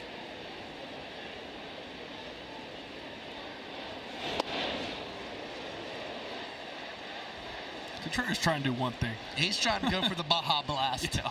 He's trying to hit off what's left of the sit-go sign. He doesn't care where it's going, but he's trying to punish the baseball with every swing. I love it. He's going to get in there for a strike. Got to keep the pressure on. Got to have good at-bat still. Keep the pressure on Jack Leiter, and at least at worst case scenario, move Cedon over. 97 there from Leiter. I'm sorry, William.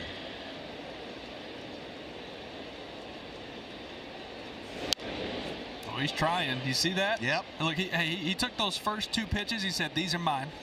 All right, now I get to 2 strikes. This is for the team. Yeah, Wilson rather stretching, calling timeout. Looks like he's kind of grabbing above that knee. Quad. There's a lot going on with him. I'll tell you what, the more I've learned about Wilson Contreras, he is one tough individual. The stuff he plays through on a daily basis to get ready to play and post, and not only that, but play well. He's feeling something here. It looked like he was stretching his quad, or I don't know. He's back in there. 0-2. Didn't move his feet. Looks like he's stretching out that quad. You're right, Will. Yeah, you got to think something on that big swing might have happened there, boys. Yeah, keep an eye out on that. He's had moments where he's shaking out both hands. That left elbow at times. I got him setting him up right here. He's like, oh, man, he's hurt. I'm going to get a fastball in there. Easy. Great play. Oh, throws it away. And that's going to go into the Red Sox dugout. A beautiful stop by Young. Unfortunately, that throw. No, Willier gets to go home, doesn't he? No, he'll go right into that dugout. Thank you. Willier. Oh, sorry, Willier. Willier and Wilson, they're messing with both of us right now. Yeah. I'm Will. Nice to meet you. Yeah. Looks like Tracy's going to want to go out there and talk to Wilson. Yeah. And Wilson's probably going to do everything he can to stay in this game. He was getting down the line hard. They're going to give this a hit and an error. Giving him a hit on that. And at this point, we'll take it. At this point, I don't know, is he cramping? You know, it's so humid and muggy, and you start sweating a lot, and those cramps start to happen. Look at that big swing, which maybe could have started this. You can see him sink down like that. Yeah, it just almost gives away like he lost strength in that leg there. So you can see it in his face. So yeah, it looks like he's going to stay in the game. Well, they're bringing him out electrolytes right now. This is a cramp, boys. Yep. That's exactly. Get him a banana, some pickle juice. 3 banana. Monkey never cramp. That is one of my all-time favorite videos. I eat 3 banana, player with never cramp. With the Blue Jays. All right. Well, here's the thing, too. Be smart. out there. Yeah. You can't lose that guy in your lineup. And when you're cramping and things are seizing up on you a little bit, don't try to run through it. That's where the strains and stuff come from. That's why that ground ball, Young makes that great play, and it's like easy. Yeah, right? he's running hard. If he misses that ball, you can glide into second base, but you're trying to beat out a single after kind of worrying about your quad. There's really no need for that. You're up 5-1. Not that any game is comfortable, but you really want to be careful here. There's still nobody out here. Jarren Duran, Red Sox up 5-1. They put 3 up on the board. Just keep it going. Keep the rally going, boys. You got to have one objective, and one objective only is to get into their bullpen right now, right here in this inning, and set yourself up for the rest of the series. Yeah, and really, if you can just keep a lead, you're not going to face Latz and Junis, who those guys have been phenomenal in that pen. You want to stay away from them. Yeah. Junis threw 2 innings yesterday. I doubt you see him he's anyways. not going to pitch today, Yeah, see, that's it with Duran right now. And that just tells me he's late. When you're getting the check swings and you're chasing above the zone, it's because you feel like you can't catch up to fastball. And this isn't just any fastball. I mean, Leiter's got one of those risers at 98, right? Yeah. But you've seen it with a lot of fastballs, 95 and up with Duran. And I just think he's getting down a little late. That'll do it. I'll move the runner. Duran grounds out to second base, but Contreras on his way over to third with 1 out. Still stretching that leg over there, man. Oh, Contreras is one of those guys. Any other person would have probably come out of the game. They let him play through stuff because he said, this is how I play ball. Yep. You're going to have to stretcher me off the field if you want me off the field. We need more of those. Yep, I agree, Will. And that's how he plays the game. He only knows to play the game at one speed, and that's 100%. Well, he's also, everyday player, 10 years in the game. He knows that to be an everyday player, there's going to be some days you just don't feel well. He's played through an awful lot here this year and has had an exceptional season. Well, his Durbin is 0 for 2. Got the infield in again, Lou Dog. I'm not sure you're going to go on contact with Contreras. No. On third base right now. Going to have to get this thing through the infield. This is that tough spot with a guy like Leiter. You're trying to get something elevated to hit to the outfield, drive him in, but that fastball you see top of the zone is the one you're hunting. That's the tough one. That's the one Leiter wants you to swing at because it just kind of keeps going up above. Yeah, and on the same part of that is Leiter knows that. He knows what you're trying to do there up at the plate, so he's going to be throwing just like that, sliders away. Yeah, fastballs up, sliders down and away. I've said this many times too, like 3-0 right now in today's game, this has to be a swing. Oh, yeah. Oh, I agree. In this situation, might be the best pitch you get. Because 3-1, it comes a slider, 3-2, split. Like the league right now, they never give in.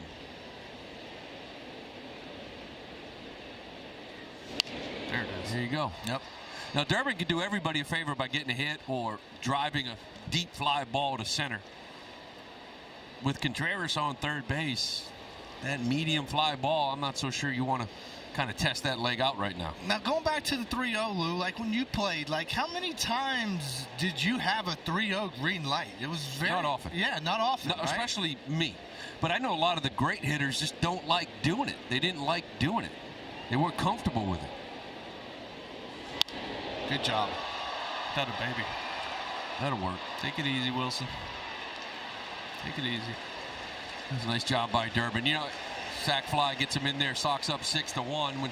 When you have a guy on third base, the Red Sox have had struggles. When you just see that deep fly ball, sometimes it doesn't just look easy. It's not. Don't get me wrong. But by the way, 3-1 slider called that. Yeah. He knows. There's a slider right there. You see the dot on it, and that's just a hanger. Yeah. That's a great swing, and not trying to do too much. Make sure you don't roll it over. You want to hit something in the air. Took aim to the big part of the field, got the job done. That's what we call the old cement mixer, Will, and did what he was supposed to do with that. IKF, 1 for 2 in this game. But getting back to that, Pap, the thing was, back in the day, too, you get a 3-0 fastball down the middle, 3-1 was kind of like located outer half to a lot of guys. So you kind of almost felt like, why swing, why possibly chase, and not put the A swing on it when I know 3-1 I'm going to get the same pitch. This league now, 3-1's a sweeper, 3-1's a split. Well, I know one thing. When I played, usually your guys that had the 3-0 green light were your Manny Ramirez. Yeah. Or your David Ortiz. Guys that, had enough time, had enough trust in them to swing at 3-0. Yeah, the funny part is those guys 3-0 usually didn't get too many fastballs because they knew it too. Yeah. You get 3-0 against those guys, you might as well just walk them. Right? Yeah. They're not going to go steal a bunch of bases. You just. They're not trying to hit a single. No. Wilson continues to work on that leg. Talking it through with the training staff at Monasterio. Yeah, Texas is just trying to get lighter through this 5th inning here. Hopefully we can get him out and get to their bullpen early, set ourselves up for a good series win here, hopefully. It's up to 101 pitches here already with 2 outs in the 4th or the 5th.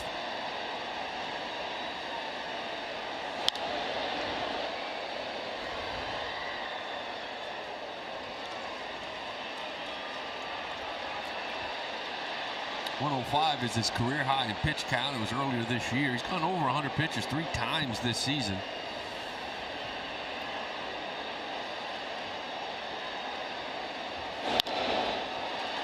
Shallow fly ball into center field.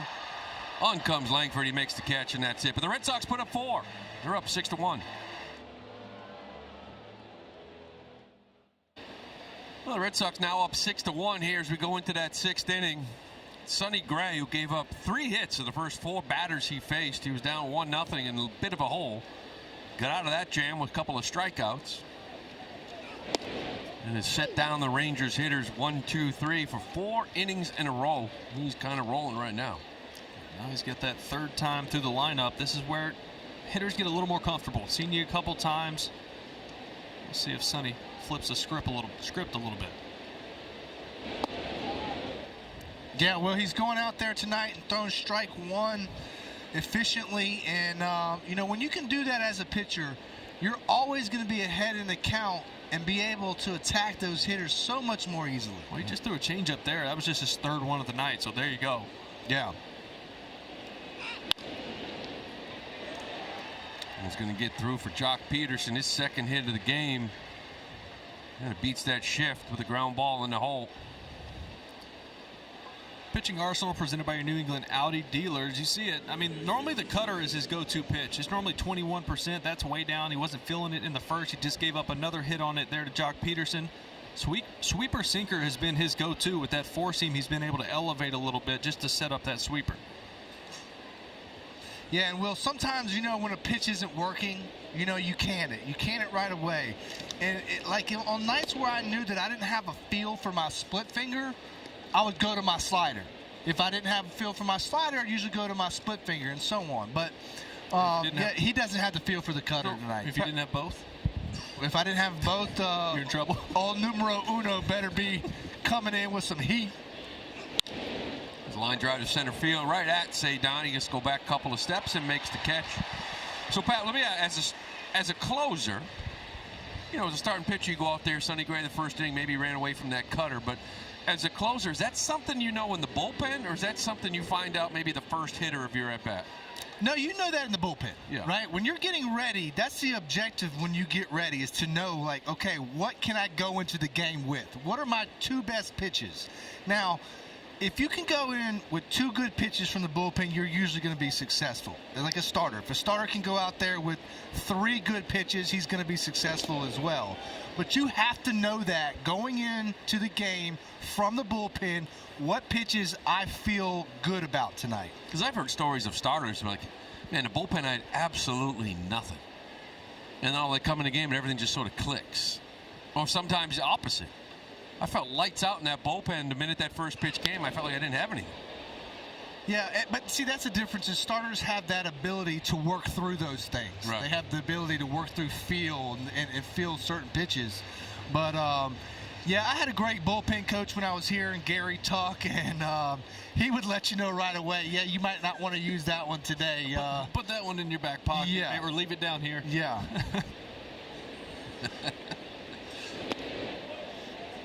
Check it. No, he did not. 1-2 count here to Brendan Nimmo, who's 0 for 2. He struck out a couple of times here against Sonny Gray already. It's one of those days, Lou. You know, obviously you hope that the offense keeps going, puts a few more runs up, keeps this big lead, but I want to see Chapman. I want to know where he's at with his hamstring. He's thrown 3 times in the last 23 days.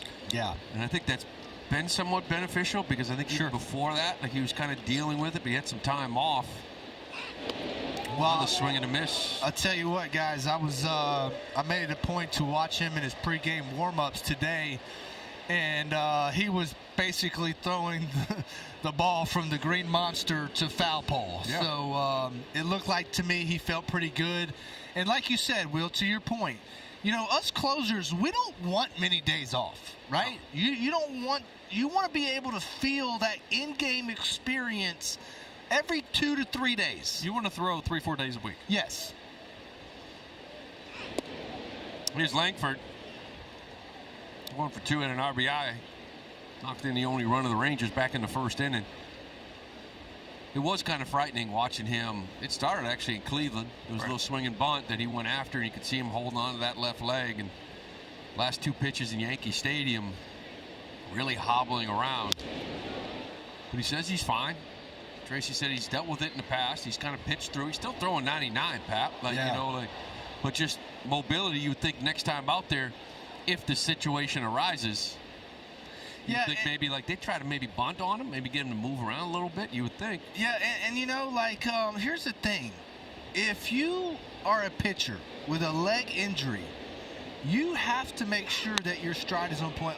Here's a drive to left field. It's going to be off that wall, top of the wall. Duran plays it off that wall, got a little bit close, gets it into second base. Langford's going to be in there for a double.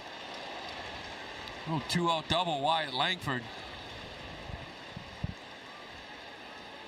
Jaron Duran kind of going out to that left field wall.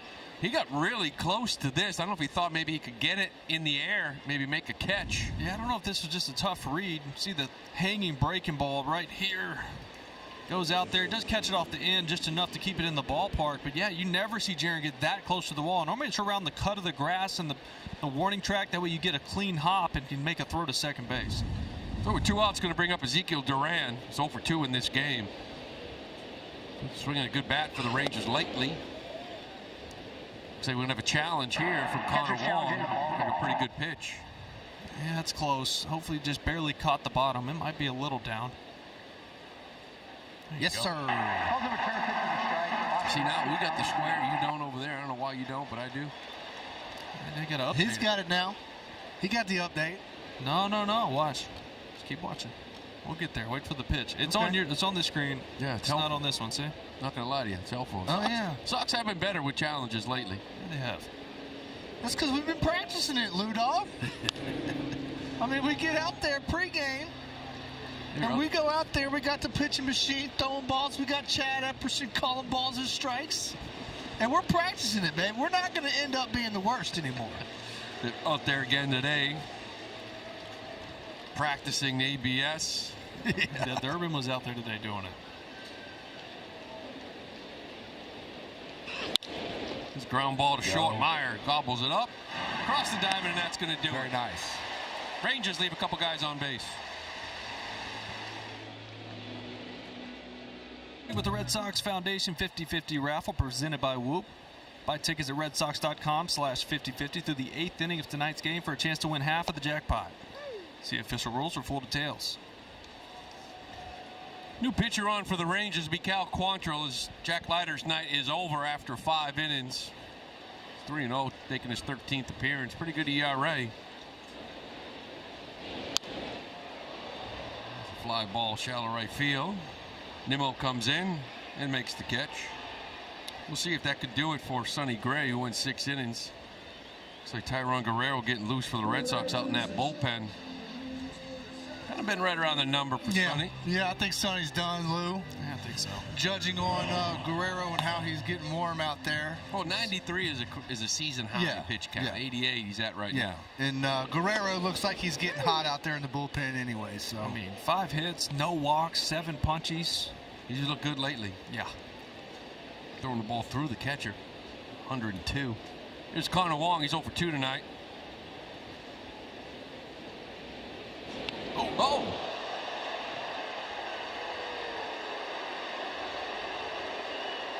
That one was even close. Not even close, Lou. Must be a thing with Red Sox catchers. Cal Quantrill doesn't like catchers. Didn't like Reese McGuire a few years ago, and this one here square in that back. Yeah, that wasn't on purpose. No.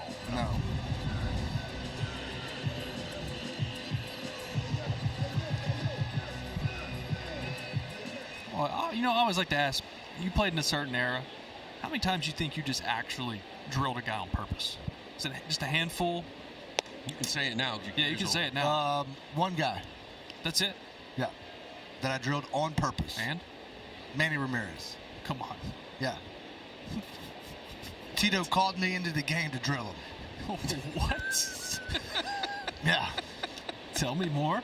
Okay. And it took me about 4 pitches, too, to do it. I mean, I threw one, and he jumped out of the back of him. And then I threw the next one even further. He keeps jumping out of him. And I threw the next one almost over his head. This is when he got traded to the White Sox because he kind of became a problem in our clubhouse. And you can't miss that many times. No, I did. I missed him 4 times, Will. I got him on the 5th one, though. How did he react? He knew it. Yeah. He knew. He knew. And we just wore it and went to first base? Yeah, he just wore it and took first base. Man, I would have expected after missing and the missing up top over the head, I thought maybe a different reaction. Yeah, I was ready for him to charge the mound, though. That's for sure. I'm sure you were. Yeah, like you said, the one over the head might have changed the whole. I get you're going to hit me, no big deal. But when you go over my head, that's when it sort of changes 98 things. buzz in the tower. I don't know. Yeah, that was back when I had 98. Man, I wish I still had that. It's a little half swing. Oh, that's going to drop. No, it's going to be caught by Quantrill. A little half swing from Gasper. Wong's able to get back. That's second out of the inning. Going to bring up Cedar Rafaela. He's 2 for 3 in this game. Couple of doubles. Couple of runs scored. RBI. He just continues to impress. I'll say he's taken that next step. He really has. I agree. You know, and he was doing it early, and I didn't want to get too excited because I know he was really good last year. First half, second half was really tough for him. But the at-bats have been consistently different. Up to 285. Well, you know what's happening is he's becoming a consummate big leaguer, right? He's showing up to the park every day. He knows what he needs to do to get better, and he's practicing on those things, right? You don't see you still see him, but you don't see him as much as you did last year. The 0-2s, the 1-2s all the time. And he's putting himself in better situations to hit, Will. It's like he just trusts himself more. I think you realize, like, hey, I don't have to sell out to still get the fastball. My hands are fast enough. He's swinging less. Like last year, it was like 50% first pitch swing. It felt like 75. This year, it's about 35% first pitch swing, and he's just getting in better counts to hit, as you said, Pat. There goes Wong. He's going to take off, but foul ball here from Rafaela. Wong's got sneaky speed, man. Yeah. He's one of the fastest catchers in baseball. Has been for a couple of years.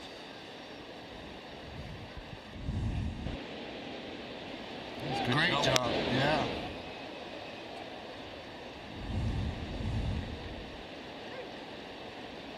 Still rubbing that shoulder where he got drilled there, Lou.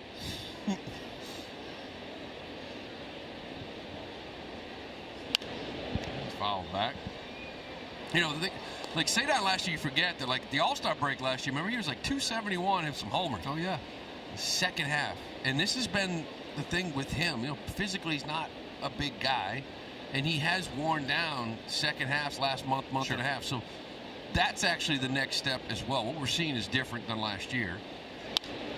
Oh, that's going to bleed. Get down. Get down. He's gonna, nice catch by Nimmo.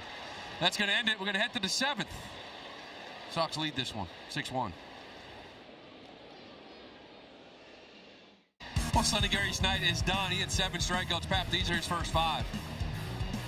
Yeah, if you look here, his two-seam and his slider was the 2 pitches he threw well tonight. There's a slider right there. Here comes another one. Sit out in the truck. There's another one. And, you know, here's the thing is his slider is not necessarily his best pitch, but it was tonight. So he had great feel for it in the bullpen, took it into the game, and used it spectacularly tonight. Yeah, I like how he just flipped the script. He started throwing different pitches as the at-bats went on. He was reading swings. I had to see him kind of an artist out there, and now you look out there at 6'9", Tayron Guerrero throwing 100. Yeah, Sonny Gray's pitching line presented by Ace Ticket. Ace Ticket with the best seats at the lowest prices. Tayron Guerrero in this game now With his 100-mile-an-hour fastball. One of those two, a little slider. Yeah, it's got great extension as well. You know, the 4.9 ERA doesn't really speak to him how he's been pitching, because I feel like he's been pitching the ball pretty decently. But, man, it looks like he reaches out and hands the ball to the catcher. His extension is so great. Oh, come on. Did he miss it? That was you, Will. You'd have had that one. I know that, buddy. I'm catching it. Oh, no. Oh. He's like, please don't be on TV. I'm on TV.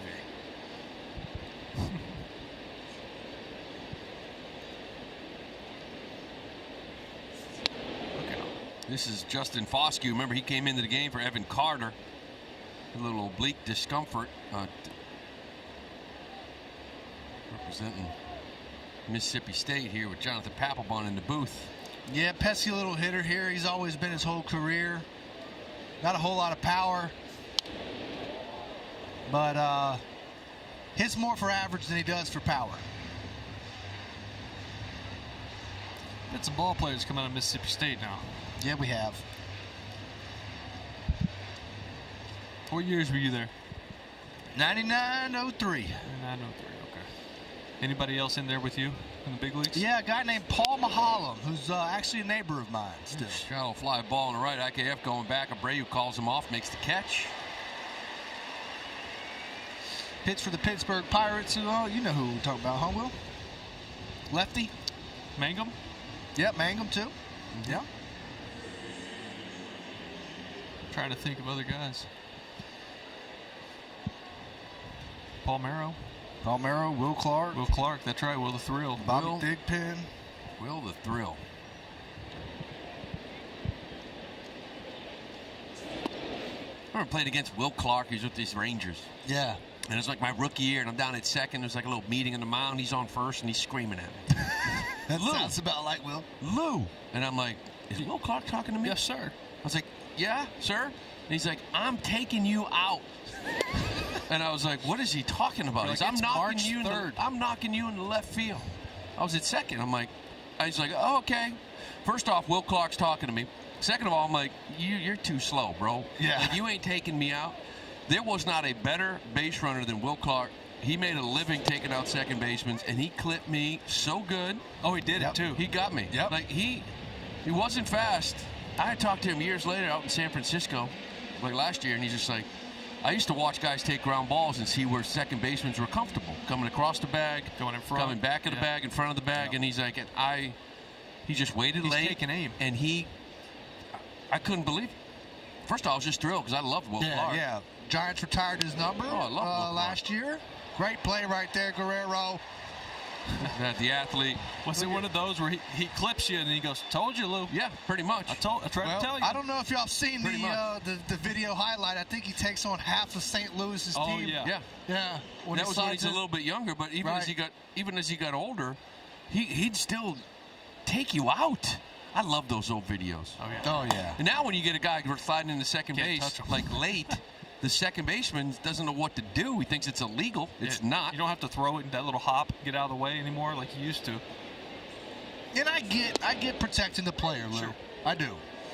But at the same time, when you're running the bases, you've got to be able to go into the bag hard. I agree. You can, and you can make contact with them now as long as you go straight into the bag. You just can't slide out to the side of it. You have to be able to touch the bag. There's another pitch. Contreras going to handle this by himself. Quick 3 outs here in the 7th for Guerrero. StatCast 3D powered by Google Cloud. Well, we told you before the game in the Open, they have to take aim at the monster, especially the lefties. Well, 2 of them did that. Gasper and Abreu. Throw Rafaela in there as well. If I mix in a single, that was a fun inning there in the 5th. That's the first time the Sox have hit back-to-back-to-back doubles to left field at Fenway since July of 2024. Wow. That's incredible. Don't ask me how I got that stat. No, I'm not going to ask you. I'm surprised more of the fact that this team doesn't use the wall. We've been talking about that all year. Yeah, it's like you have it there, use it to your advantage. And you know, when I was pitching here, I was almost not scared of the wall, But I didn't want the guys using the wall. Right, guys come in here and pitch away from it. That's Correct. a big. That's a deep. Yeah. You got to hit a bomb to Yes. get one out to right. Quattro back out there. Yeah. Bray hit the walls last time up. It was an RBI double. The sac fly in the first. He's 1 for 2 with a couple RBIs.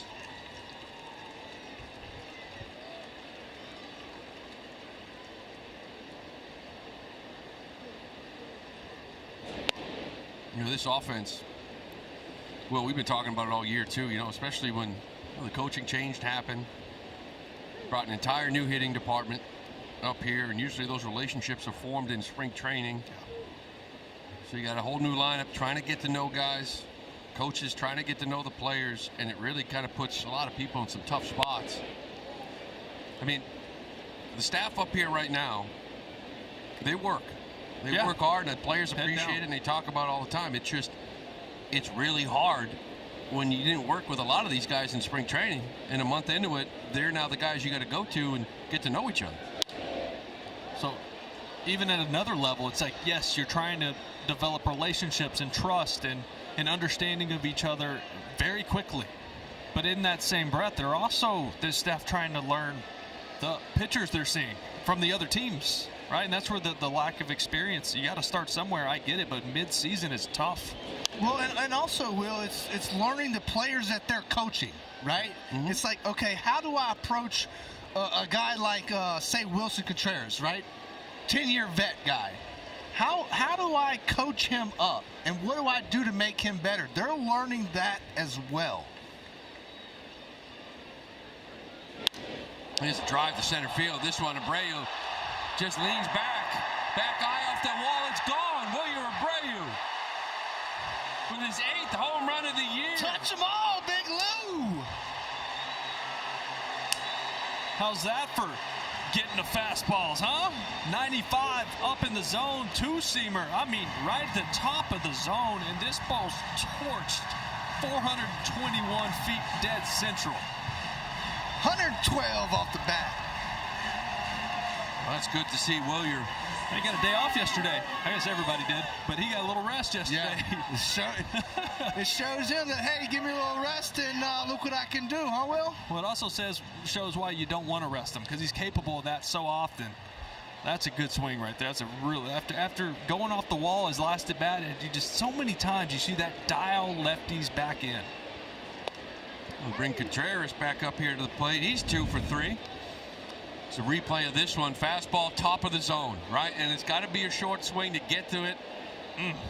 That is beautiful. He knew it right off the bat. You got to hit it a long ways to be comfortable. Just standing there when you hit it to center here. Well, Red Sox put up 7 runs here at Fenway Park, something they really don't do often. Well, Sox in the box, kid. There you go, Sox in the box. We'll be back. We'll be back tomorrow, folks. You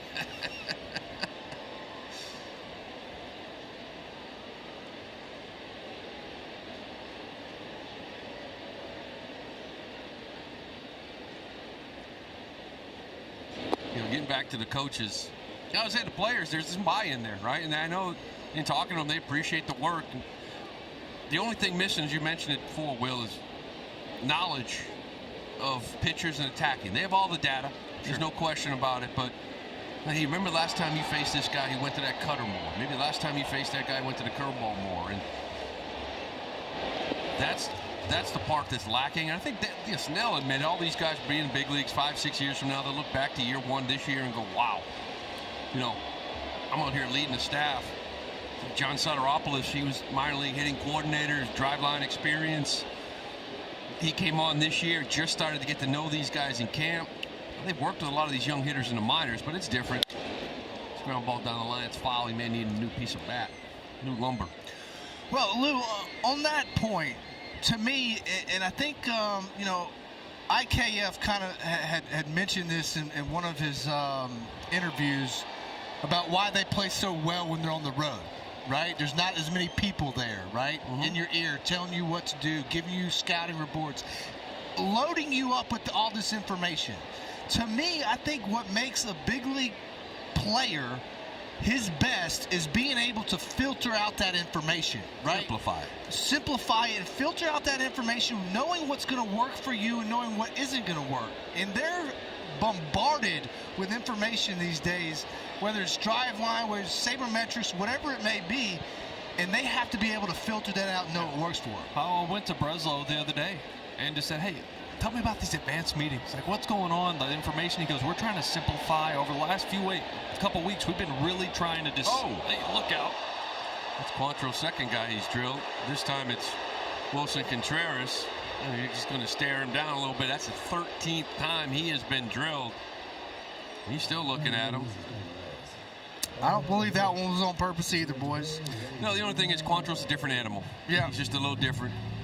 But you know, at the same time, you know, this, Lou, back when you played, you get two of our guys, whether it's on purpose or not, we're going to probably come get one of your guys. And now it's like, it's like, well, here's a $20,000 fine for that. Yeah. Well, they didn't issue any warnings. The game doesn't let you police it anymore. No. Right? They slap a fine in your locker. But the difference too, Pat, is Jaron Duran steps in here 1 for 3. Back in the day, too, you see Wilson kind of going down that line, saying that that's 2. There you go. Back in the day, he's looking in the dugout. If somebody was to get hit from the Rangers, they would just go to first because they know. Now, if it happens, he's going to be upset. Yeah. You should be upset at Quantrill. No, I agree. We're drilling 2 dudes. Right. But back in the day, you just expected it. Hit me somewhere safe. Yeah. I'm good. I'll go to first. I get it. Well, Nicky Lopez is in the dugout or in left field. He comes up next and he's thinking, man, I hope Guerrero comes out of the game. Well, they got Danny Coulomb warming up out in that works. He's like, yeah, get Coulomb up, please. I don't need 100 in the ribs. But like you said, Lou, I would be very surprised if we came out and drilled one of their guys. It just doesn't happen anymore. It doesn't. It just kind of is filtered itself out. Even when you got somebody like Contreras walking down the line telling the dugout, hey, that's 2 of our guys that have gotten hit. Yeah. Right? How long do you put up with that is the question. Sometimes there's even, whether it was intentional or not, if they start building up, that doesn't even matter. Yeah. It's tough in a game 1 when that happens too, because you're like, okay, this goes on the whole series. Right? At some spot, somebody gets drilled and it's like, is it on purpose? Was it not? Because, everything stemmed from game 1. Of course, the problem too with Wilson, and he's got 13 now. Yeah. He is on the plate. Yeah. Guys have to pitch him in, and if you miss, he gets hit. But obviously 2 here and a couple innings from Quantrill. Swing and a miss from Jaron. Tomorrow Dining Playbook, check out the Salem Waterfront Hotel in the heart of Pickering Wharf. Tune in tomorrow morning at 9 only on NESN and streaming on NESN 360, presented by your New England Chevy dealers. Pap's reading the next one. Pap, you got it. Come on, you're comfortable now. Yeah. All right. Socks in the box. We'll draw pictures on there for you. It'll be good. Yeah, I mean, I think y'all are doing a pretty dang good job of it. You guys should keep it up. We're going to have a challenge here from Durbin on this first pitch strike from Quantrill. He looked up. And it is. Hey, he was out there practicing it today before batting practice. There you go. And this is what you want to see. Like there's certain situations, but this is a 7-1 ball game, but he felt like that's egregious. So be aggressive. Steal a strike when you can. Yeah, Lou, it's the egregious ones you got to get, right? You got to get them. Yeah, even if you can't miss those. Even if it's the first pitch of the game. The problem is he's going to do it. I don't think he almost wanted to do it again, but thought about it. The problem is, like early in the game, earlier in the year, we would do it. Like, it must be egregious, and you find out it's got a ton of the plate, and you're like, well, you can't do that. In situations that didn't necessarily matter either.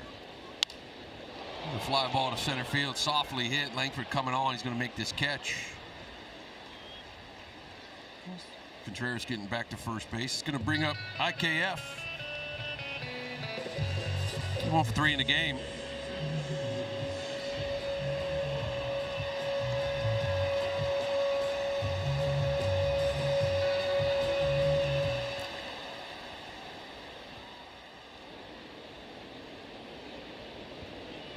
IKF has slowed down a little bit after that hot streak.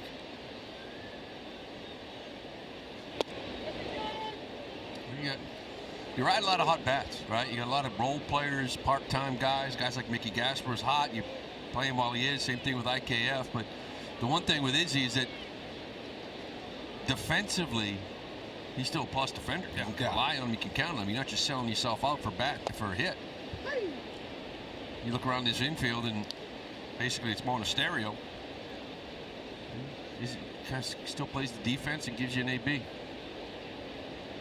It gives you a professional at bat too. Well, he'll take his shots. Ground ball softly. That's going to be foul. A lot of utility guys here, right? Role players here. I remember. So the year I actually made this team, my rookie year, I was in spring training with Mike Gallego. And we had an injury. Jeff Fry got hurt in spring training, so Gallego had some time at first. But he was like, to spring training, 1 at-bat, 1 hit. 2 at-bats, 1 hit. When Jeff Fry went down, Gallego started playing every day, getting 3 or 4 at-bats. And he told me, he's like, Lou, overexposure will kill you. I mean, the more at-bats I got, the less I was going to hit. I didn't know where you were going at. Big slide by Contreras in the second. Contreras trying to get somebody, maybe. Make a point. He almost went Will Clark right there.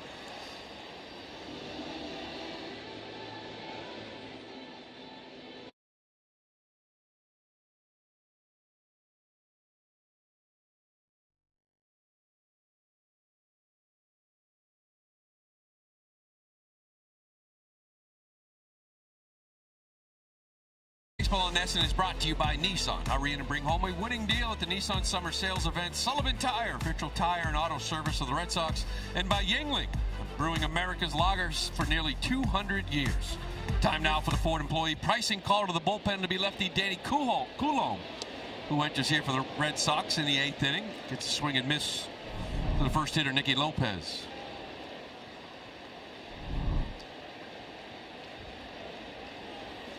Yeah, Coulombe's struggling at home with 11 ERA. Hopefully he can get back on track with this outing right here. Yeah, it's strike throwing. Number one for him. Got to be in the zone. Yeah, he's had some outings where he's come in and just hasn't been able to throw a strike, and a couple of those outings have really hurt him here at home. But when he's around that zone, the stuff still plays. Yeah, he's deceptive. He's not going to throw hard. Change up. He's going to move it around. It just doesn't matter if it's not in the hitting zone. Lopez lifts it out to left field. Durant playing down that line.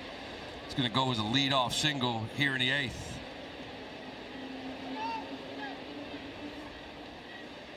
Looks like we're going to have a pinch hitter, Elias Diaz. We pinch hitting for the lefty, Jacques Peterson. Peterson, who was 2 for 3 in this game, scored the only run for the Rangers back in the first.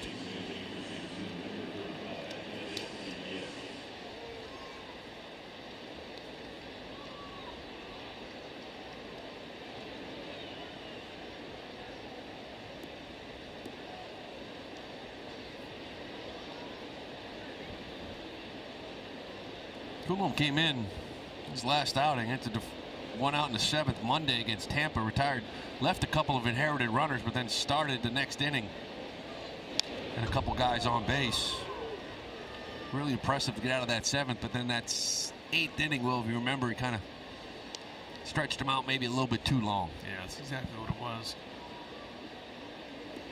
Yeah, I'd like to see him start to try to simplify things a little bit more, start just really honing in on his cutter, sinker, and sweeper, and not necessarily worry about the knuckle curve or the changeup, right?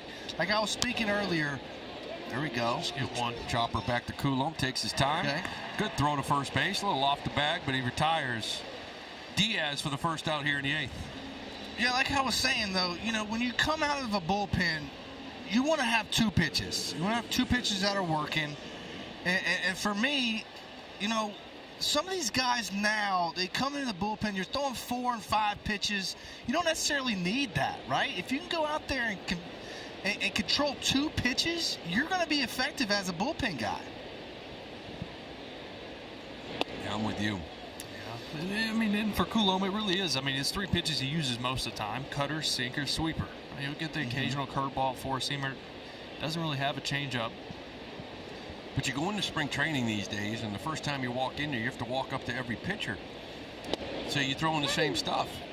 it changes every year. Well, what are we working on? And I remember like a couple of relievers would be like, well, I'm going to add this, I'm going to add this. I'm like, man, now you guys are 5-6 pitch relievers. How about when they started adding pitches, right? There's like, okay, now there's a sweeper, there's a kick change. Yeah, the kick change. All these new names. They're like, all right, I guess we'll figure this out. To your point, Pat, like dominate 3 pitches.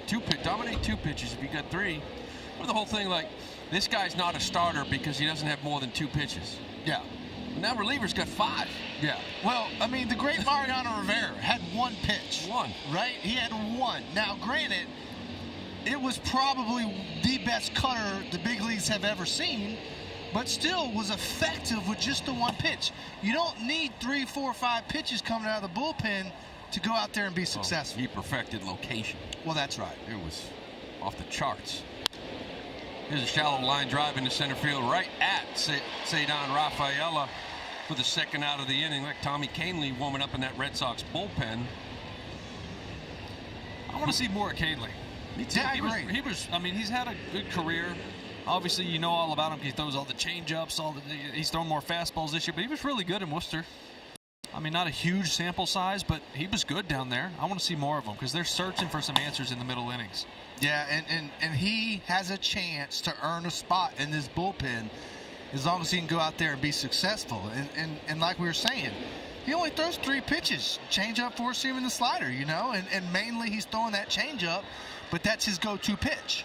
Last year he threw a changeup 85% of the time. Wow. It got to the point where it wasn't a changeup anymore. That's a 2-seamer. Yeah, that's a 2-seamer. That's right. It's really like a hard split, really, Yeah. with how he throws it, how he grips it. I don't know if it's like a Vulcan or just the way he grips it, almost like a split grip, but it just dives at the But he started throwing a little more fastballs just to get guys off that changeup. But even throwing it as often as he did, it wasn't like it got touched that much. Yeah, but he's just mixing in slider, fastball, maybe a little more this year than he has in the past. All right, got 2 outs, 0-2 pitch. Let's put him away. What are you throwing? Well, I'm throwing something that I'm going to try to get in Deuce Chase, right? Sweeper right here. Yes, in the dirt, though.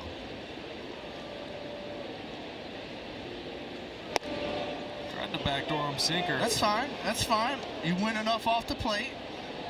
Now you got him out there leaning. Now you can go to that sweeper you were talking about, Will.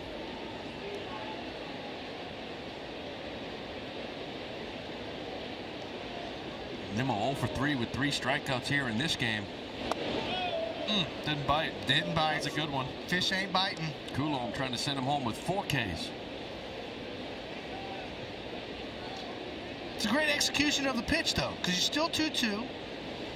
You're not behind in the count. It was competitive, right? It's a good pitch. Yeah. Nimmo grounds out. Contreras will take it himself. And Coulomb puts up a 0 here in the 8th.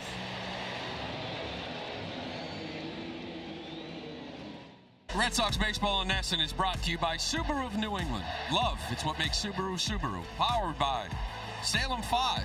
See what you can do with power of the 5 on your side. Make your move to Salem 5. Head to the bottom of the 8th. New pitcher on for the Rangers. It's Luis Curvelo, the righty, who was recalled yesterday. He was actually optioned post-game on Sunday, but because of an injury to Beeks, they recalled him up. Getting an appearance here, down 7-1.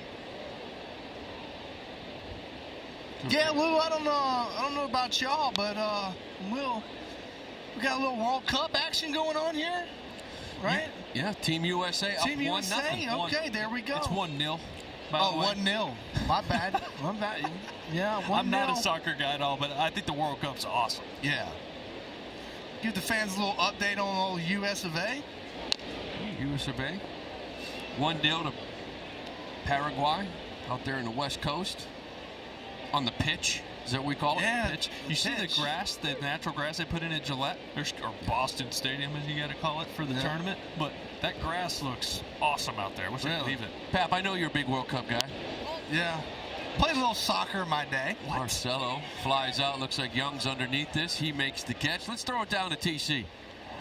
Oh, thank you, Lou. Change your lettuce, change your life with my hair doctor, Dr. Matthew Lepresti. Free consultations at 1-800-GET-HAIR. You guys were talking soccer, so I thought I'd jump in and give you the real deal. It's 2-0 USA, by the way. They have double the lead against Paraguay. A terrific start in the first half out on the West Coast. And by the way, talking to Chad Tracy before, and he's fired up about it. He said the team is fired up about it. So on the trip next week, when you go out to Seattle, you'll be getting there for Friday's game, first game of the road trip. The USA will be playing its second game across the parking lot earlier that day in Seattle. So he said everybody's going to wear jerseys on the flight. So you guys got to go out and get yourself some World Cup jerseys here before the trip. 2-0, huh, TC? 2-0. They look good. They're controlling the play. I was going to say, are they moving the ball? They're moving the ball. They're controlling the play, and they've got Paraguay back on the back foot.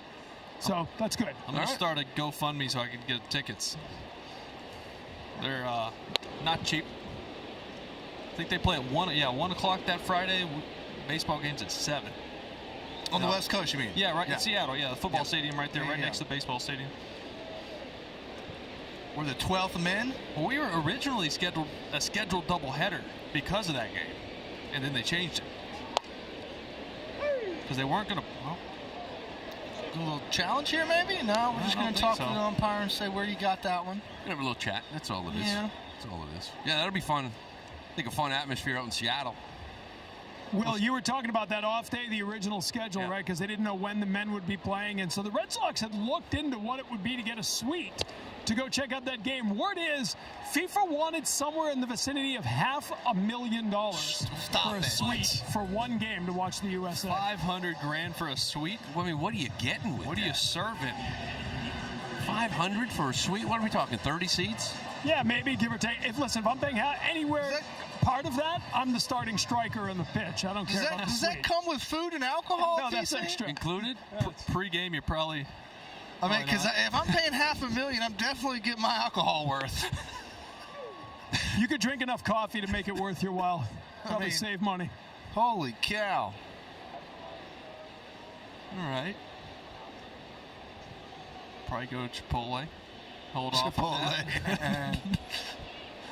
Rangers have some changes as Hellman's in center. Lopez moved over to right field. Langford back out and left.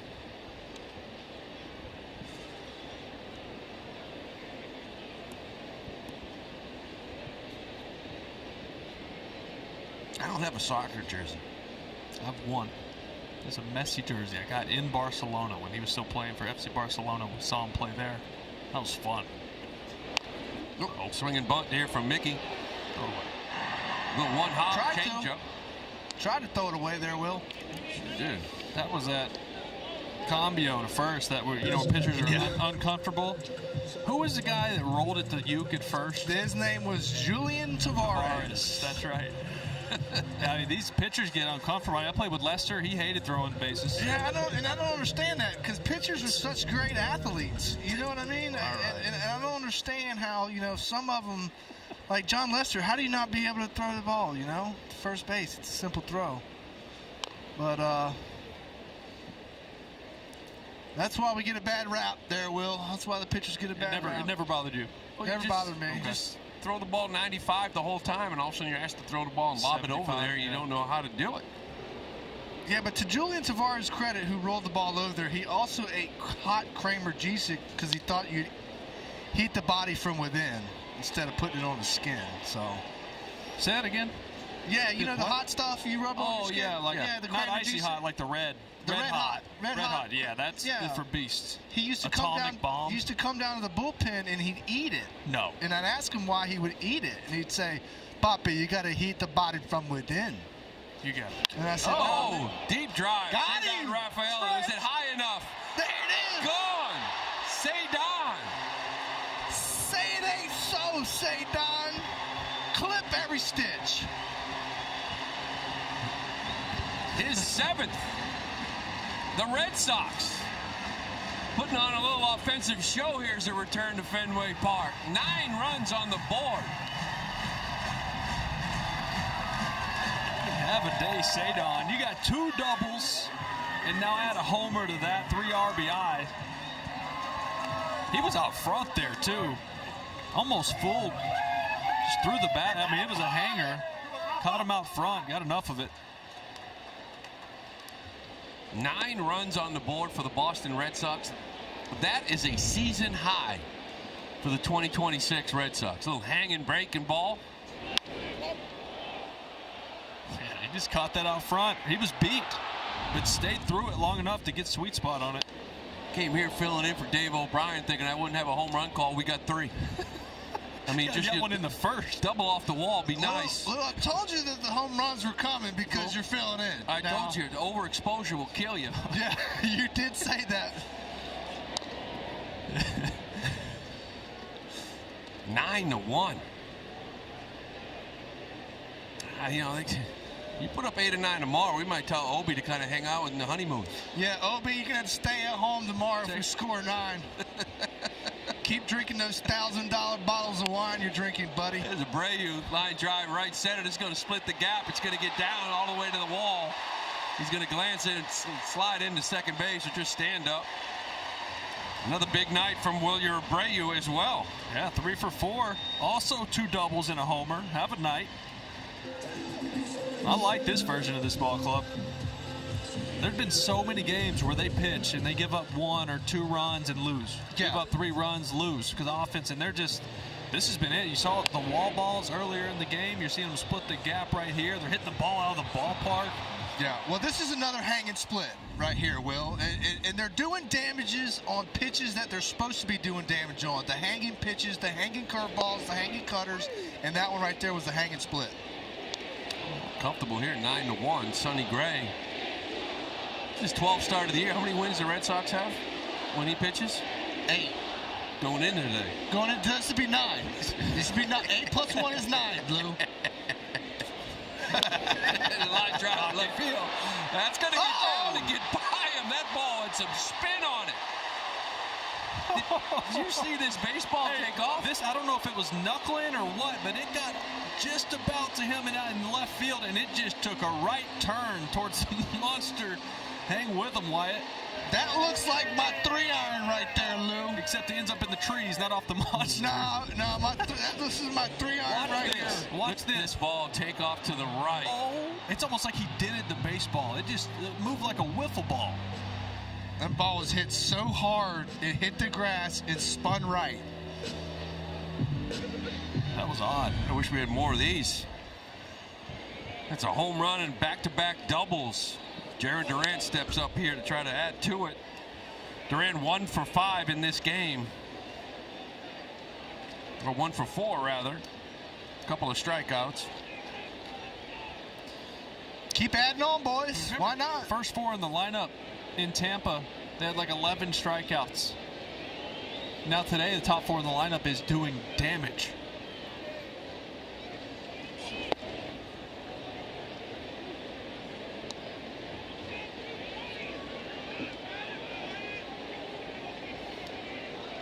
An offensive explosion, the team that the least amount of home runs in all of baseball in their home ballpark. Yeah, and it looks like Carvalho is going to wear this one. In a 10-1 ball game, there's nobody warming up in the bullpen, so it looks like he's going to be the one to. They're going to try to hopefully finish that so they don't deplete the bullpen. Red Sox with 3 here today. Rafaela, Abreu, and Contreras. 1 through 4, 10 for 15. Durant gets a piece of that one. It's just baseball, right? It's crazy. Yeah. You know, one game ago, obviously there's a day off in between here in Tampa. Rasmussen punches out everybody. 1 through 4 in the lineup, 11 strikeouts. Now 1 through 4 in the lineup. Obviously Gasper and Durant are in different spots, but you're 10 for 15. Some home runs, doubles, 3 home runs. It's crazy. That's baseball for you. The hitting has been contagious, Will. There's a fly ball to center field. Hellman's going to be underneath this one. And he's going to get this 3rd out. But the Red Sox put 3 more up. 10-1 heading to the 9th. Time now for the Sullivan Tire game summary.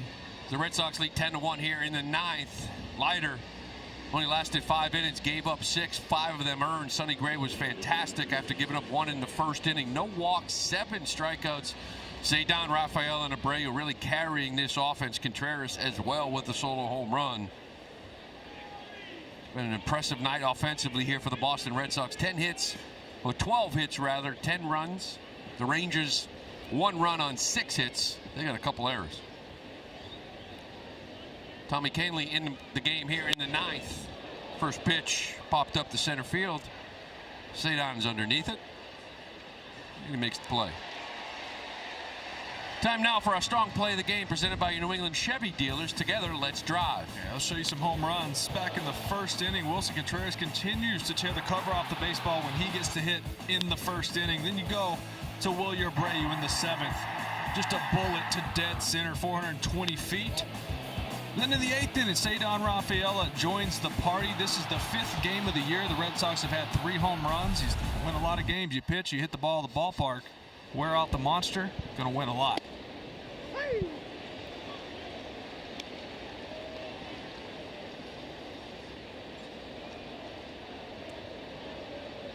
Well, it's the 3 guys you really got to get going, right? On a nightly basis. If you can get something from them, you're usually scoring some runs, and all 3 of them have monster nights. Well, you got hot weather, Lou. Hopefully these guys can get hot with the weather, and because they're going to need them down the stretch, that's for sure. Yeah, ball jumping when it's like this. What do rim dogs say? Humugity? It's that.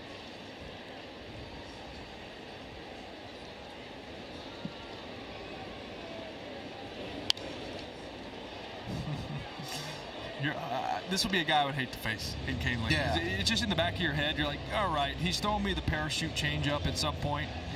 It's not like there's a big differential in it. It's 87, 88 at times. It's still firm, but it just has such downward movement on it. Yeah, and you know they're sitting on it. Ooh, I got the knob. Yeah, that got bad. And you know they're sitting on it, right? They're sitting on changeup. You're looking for changeup, but to me, I think it's backed up slider there. Yeah, caught the knob of the bat. Yeah, but that makes his 94 play like 98. Because you're so concerned with that changeup. That's why we were talking earlier. You almost have to play that up like that's his fastball. Oh, I said last year, he threw his fastball almost 86% of the time. Your team still hit 217 off of it. His changeup? Changeup, yeah. And even throwing it at 86%, it's all he threw. I mean, he still didn't hit it. I mean, that's 91. That's essentially a split. I would have to see the grip and the release point, but when it's that firm, it makes with that movement, and it's almost, you see the arm speed. See, there's the grip right there. It's almost a split grip on it, not a full. It's a Vulcan grip. That's what it was. Yeah, it's a Vulcan grip, and Eric Gagne was the one that made that famous. In fact, when he came over here, I asked him how he threw it, and he showed me, and that's exactly how Kahnle throws his. Well, he's filling it up. Yeah, I don't know if that was intentionally or not. Like you said, at 91. I mean, last year, that fastball, the changeup rather, was averaging just under 87. This year, just under 89. That was 91. Yeah, well, Lou, with the Vulcan grip, you can kind of mess with it and tinker with it. The more you spread it out, the slower it's going to be. So, like, the more you choke it, like a little bit further back into the grip, you can get a little more speed differential with it. Yeah, so you can be able to throw that changeup or that Vulcan-type pitch grip at different speeds. Well, you can see it from the windup. He shows you the pitch. It's a pop fly. Wilson Contreras underneath it. Should do it. And he makes the catch. The Boston Red Sox win this game 10-1 going away. This is exactly what this team needed, pal. Yeah, it's an impressive night offensively. You know, they made the Ranger pitchers pay on their mistake pitches tonight. Were able to put 10 runs on the board. Hey, well, boys, we're 1-0. We'll do it again tomorrow. Hey, like 1 through 4 in the lineup, 10 hits. Sorry about That's what you need. You need your guys to carry you at the top of the lineup. Let's not forget about Sonny Gray. He was spinning it tonight. He did a great job. It's fantastic. All right, this Red Sox win presented by Morgan & Morgan, America's largest injury law firm. And stay tuned for WB Mason's Extra Innings Live. Alana and Jim, they're going to break down the big plays in tonight's win. Plus, TC interviews Wilyer Abreu, that and more. It's coming up right after the break.